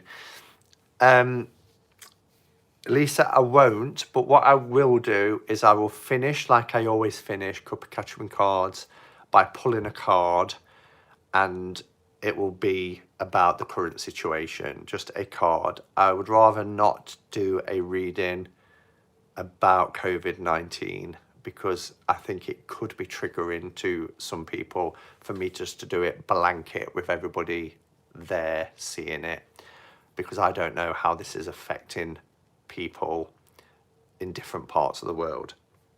So I'll just pull a card and it'll be a general reading, and we'll see what that comes up, if that's okay. Patsy Tobin says, what TV program would you not miss as a kid and teenager? And this really set me on a nostalgic journey, thinking back. Hers was Grange Hill, and I loved Grange Hill as well. But as I want to break it into three: little kid, kid, and teenager. As a little kid, it was a program called You and Me. And I loved You and Me. You and me and you. Lots and lots for us to do. I loved it and I wouldn't miss it. And my mum didn't send me to nursery. She wanted to keep me home as long as possible, so I didn't start till infants, and I was nearly 6. But I loved You and Me. Absolutely loved it. As a kid, it was Tales of the Unexpected. And I would be about 9 when that came out. I think it was 1979 when it first started. So I could be 8 going into 9. And I can remember we made a big thing of it in the family. I think it was a Friday night it was on. And we'd have cheese and biscuits and a warm milky drink like an Ovaltine. And we would all get ready. And my mum would be like, Tales of the Unexpected is on in 5 minutes. And we'd all get round the TV. And we'd watch Tales of the Unexpected, and that music would start, and those dancers, and the tarot spinning round on a carousel. And they were just brilliant 30-minute dramas, individual stories with a twist in the tale. And I loved it, so we'd never miss that. As a teenager, it's a program that hardly anybody who I say to now, can you remember? They say no. It only ran for 2 seasons, I think. Was a program called Johnny Jarvis, and it used to be on just before the Young Ones and after Top of the Pops on a Thursday night. And I never missed Top of the Pops either, so that's one. I love Top of the Pops. But Top of the Pops would finish at 8. It was Johnny Jarvis till 9, and then the Young Ones would come on. And I loved Thursday nights for that. But Johnny Jarvis was a teenage kid. He was a bit of a rebel in 80s Britain. But it was great. Johnny Jarvis, what a name. Yeah. Picture Box. Yes, I can remember Picture Box. And years later, he appeared in Brookside as an actor, the guy who used to do Picture Box. I can still see that pink and red box spinning around. Nicole Stevenson says, favourite black and white pre-1970 film? I wanted to say It's a Wonderful Life, but that's been made colour now. So every time I see it now, it's in colour. But I loved It's a Wonderful Life, and I watch it every Christmas. But my favourite ever black and white film is Whatever Happened to Baby Jane. Oh, amazing film. Bette Davis, or Betty Davis, however you say it, and Joan Crawford. You mean after all this time we could have been friends? Brilliant. Brilliant acting, and I loved it. Betty Davis in particular in that film. And they hated each other.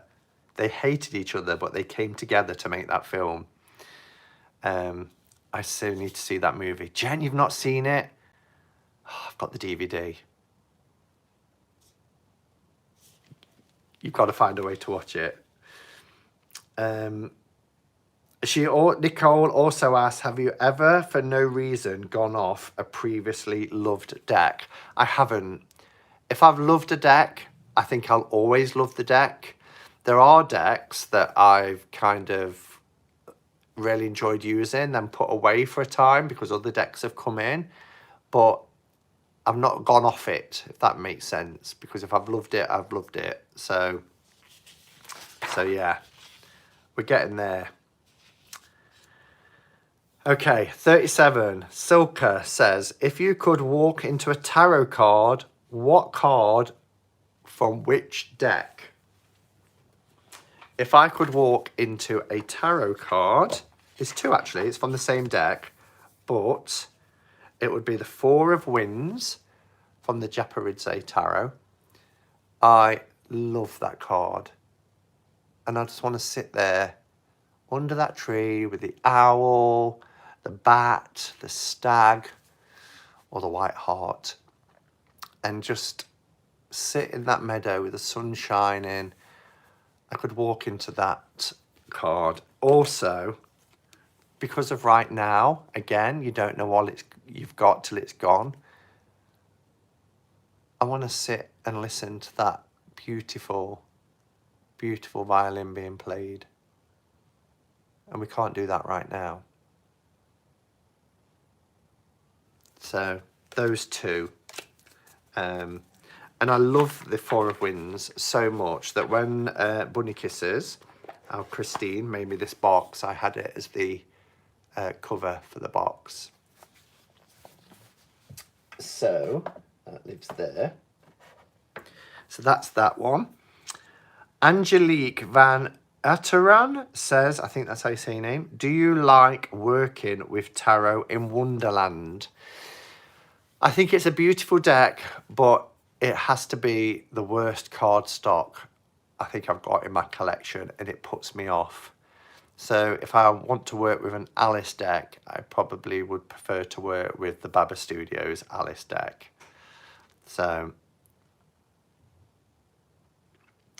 just had an email from US Games. We are closing as of Monday, March 23rd at 8 p.m. Why? Why is US Games closing? They're an online shop. Why is online shops closing? And how long for? Oh, it's getting... Wow. Okay. I will look at... $1.99 on Amazon. Might be worth a try. Do it. Have a Saturday night movie night. Get a tub of ice cream and sit and watch Whatever Happened to Baby Jane. Okay, Julie Hong Rose, our peekaboo, says, any decks you are looking to rehome and why? I have recently let a few decks go. I've either exchanged or sold so I could buy decks that I really wanted. I suppose the only one now that I'd probably let go is the Dark Days Tarot. And as for why, I bought it because of one card. And now I've realised it's not enough. And yeah, I just don't connect with it. I just don't connect with the Dark Days. So Dark Days is probably the only tarot deck at the moment that I would trade or let go of.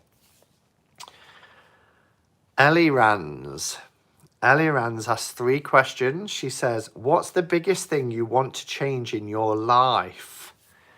The biggest thing I'd like to change in my life is the same thing I've been wanting to change in my life for a long time, and that is to worry less. I'm a born worrier. I've always worried. I always overthink things. I'm better than I used to be because I try and live in the moment more. But, you know, when I said earlier, things that are happening now, my anxiety levels go up. If I can't see the end of something, then my anxiety is heightened. If this situation, the Prime Minister said, in 1 month, everything will be back to normal, I'd be like, right, I've got this. I can plan, I can do this. But because we don't know, then I get quite anxious about things and I worry about things and I bring sometimes things into reality because I overthink it and I, you know, help it to manifest, I'm sure. So to worry less. What's the one thing you don't understand about yourself? That's deep, Al. The one thing you don't understand about yourself. Oh, hold on. I've got some. US Game says, please visit our website to place any last minute orders this weekend. Connecticut issued non-essential business to close. Even online. They don't want postal. Just had a mad idea, talking of rehoming decks. How about a version of Swap Shop, but with decks? People send their list of decks they want to get rid of. Yeah, that's a great idea. I can remember Swap Shop. What's the one thing you don't understand about yourself? I think it's... Oh, I might be getting a bit personal here, but I think it might be my relationship with food. I still don't really get why I do what I do. I'm always trying to lead a healthier life, but I know I still reward myself with food. Like I just said to Jen, get yourself a tub of ice cream, have a Saturday night. I'll do that. I think, oh, it's Saturday night. So, you know, I'll get a tub of ice cream. Why? And, you know, I've had a bad day. I need a bit of a treat. I need a bit of a pick-me-up. And I don't understand why I have such a... not a bad relationship with food, but I don't know why I just can't stick 100%. And I have done in the past, you know, to lose 13.5 stone, I had to be really rigid and not allow for any sort of movement. But yeah, I think that's something I don't really understand, is how deep rooted it is. You know, I've got theories about it, but you know, and it's not that I'm blaming, but I was always rewarded as well. So my grandparents would come, I think I've said this before, every Saturday. And the first thing my grandma would say to my mum is, has he been a good boy? And I used to think, please say yes. And she'd say yes. She'd say, well, there you are then. You should give me some sweets or a chocolate bar or something. If I got a good report at school, you know, there was a reward. And it was usually food related. So... I think it's just stuff like that. What's the worst thing your mum caught you doing as a kid? I don't know if I want to answer that. One thing I can answer that she caught me doing when I was a kid. We, as kids at school, went on a school strike. In the 80s, there was a teacher strike. And we'd sit in classrooms and was getting worried about our exams, and the teachers wouldn't turn up because it was on strike, and we'd just sit entertaining ourselves, and it got in a mess. We kept complaining. You know, we've got exams to prepare for. We're not being taught properly. So somebody, luckily it wasn't me, but somebody in the school said, well, why don't we fight back? And I'm, you know, right on militant. Why don't we fight back? Why don't we strike? Why don't we down tools, down our pens and pencils, and take to the street? We'll go to the green. The green was the middle of the town, Long Eaton, where I lived.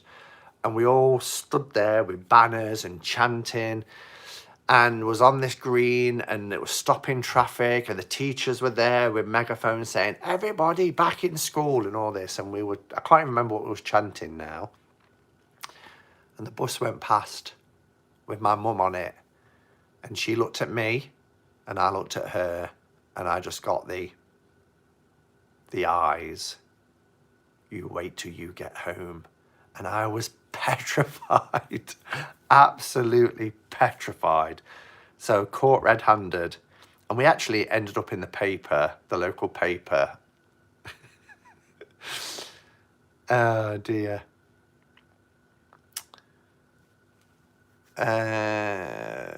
Free that up. Relationship with food. Yeah. I know. It's really deep rooted as well. Okay. Nearly the last one. We're second to last. Then we can go. 6:20. I've been on for 2 hours, 20 minutes. This has flown. So Natasha Blue Hathcote has asked a few questions, which is, what was it like working with a carnival? I was like, what the fuck? Carnival? But I clarified, she thought I was with a carnival, but it was a theme park. Loved it. I learned more about life in those first 3 summer seasons than ever since or before. But I think you do in those years of leaving school and becoming an adult. But it was an amazing place full of amazing people, strong characters. I formed lifelong friendships that are still here today. Some that aren't, sadly. But yeah, really amazing experience. Amazing experience. What are some of your favourite bands, songs that have got you through things, guilty pleasures? My favourite bands are mainly 80s music, but I love Erasure, as I've mentioned. If I feel in a low mood, I can put on an Erasure song and I'm lifted up. And I sing along and I dance around. Not a pretty sight. Queen, first ever concert at Wembley. Brilliant. Play me a Queen song, I'm in heaven. Most of the 80s, really. Again, new romantic, early 80s stuff, post-punk, Toya Wilcox. And Madonna. Loved Madonna for 36 years now. Is it really that long? Oh my goodness. But yeah, I remember your tour of that theme park. That's the video I'm talking about, which is lifting the lid on Pandora's box. We go back to the theme park as a ruin. Yeah. Alice Cooper, Poison. Put Poison on full blast and belt it out. Lifts your mood. Favourite books, fiction or non-fiction? I have mentioned this a few times, but The Alchemist by Paulo Coelho. Veronica Decides to Die is an amazing book, also by Paulo Coelho. I like autobiographies. One of the best I read was by Boy George, which was called Take It Like a Man. That was a great book. Body Rides, which is, you know, a person that puts on a bracelet. He saves a woman from being murdered and she puts a bracelet on him, which gives him the ability to leave his own body and go into the body of someone else and hear their thoughts and feel their feelings, etc. Brilliant book. That was by Richard Lehman. Passed away way before his time, but all of his books, a little bit gruesome and gory, a lot of them, but really, really good reads. And Buddha by Deepak Chopra. Jen from Jen's Balanced Tarot just recently read that and enjoyed it as well. And then your favourite planet? Planet Earth. I don't want to be anywhere else. I love this planet. It's a miracle. I feel sorry for Pluto. I feel really sorry that Pluto got deregulated. Deregulated? No, that's not right. Derelegated from being a planet. Yeah, poor Pluto. Last question is from our Becca. She got in right at the 11th hour. Deplaneted. Yeah, exactly. Okay. If you could change your body, whose top half would you have and whose bottom half would you have? Do you know how Becca would come out with something like this? What a question to finish on. And if you're thinking I'm going to say Jeff Stryker for a bottom half, I'm not that shallow. What a question. Yeah, exactly. Thank you for the link out to Pandora's box. Bear with me on it because I did get a tad emotion in that video. I did have to press the pause button a few times. I don't also want to be a ripped, muscly person, but I suppose it's what I'm attracted to as well, is that sort of defined but without being ripped. I don't like that. I find it quite a turn off, actually. So the upper body of somebody like Russell Tovey, I think, has quite a nice upper body. So I'd like that, please. As for the bottom half, I do like strong thighs. So 90s version of like Dolph Lundgren. Do we all know who Dolph Lundgren is? So Russell Tovey's top half with Dolph Lundgren's bottom half. And I have no idea about what his manhood might look about. That's not important. So fussy. I'm not fussy. I'm far from fussy. So yeah, so that's probably what I would go with. Wow, that was a brilliant questions, and I really appreciate. Oh, I lied. There was 2 on YouTube, but I can go through them quick. Mystical Sunchild says, "What tarot spreads have you been looking at recently?" I still do my standard 9 generally and my daily 3, but I love the interview, not looking recently, loving recently. I love the interview spread, and I did that for my Illuminated Tarot. Still love that. It's one of the best tarot spreads to get to know a new deck, so the interview spread. And then Books, Bounds and Wooden Boxes asks, what have you been reading recently? I can show you actually, because it's right on the settee. I should have prepared.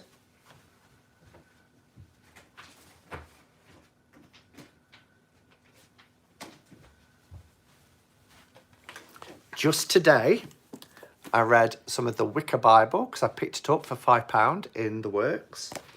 And I also read from Lunar Moon Hair, because it's Ostara today. As I said at the beginning, happy Ostara and blessed Ostara. So I always read on the Sabbath day the chapter that relates to that from Lunar Moon Hair. But the book I've been reading recently is the Sasha Graham complete book of the Rider-Waite-Smith Tarot. And I'm really enjoying it. Really enjoying this. Loads of insights. And it came about 2 weeks ago. So that's what I'm reading recently. So there we have it. That's all the questions. So thank you to everybody. Let's pull a card. So going back to the question from Lisa Gavin Cruz. It's about COVID-19. So let's just see if there's a card that I don't want to do a full, but just a general reading. I'm stuck on the title book by Rachel Pollack in the Raziel Tarot. It's wonderful. I bet it is. Interview spreads are great with a new one. Yeah. Is Kelly on after this? She should be on in 2.5 hours if she's on tonight.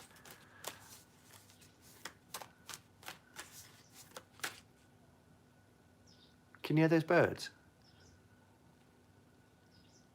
Can you hear that? My windows are short, but they're all on my windowsill.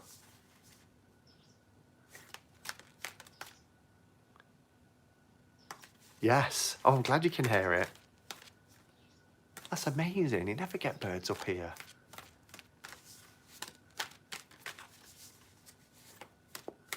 Look, like little baby ones as well. Okay. So, COVID-19.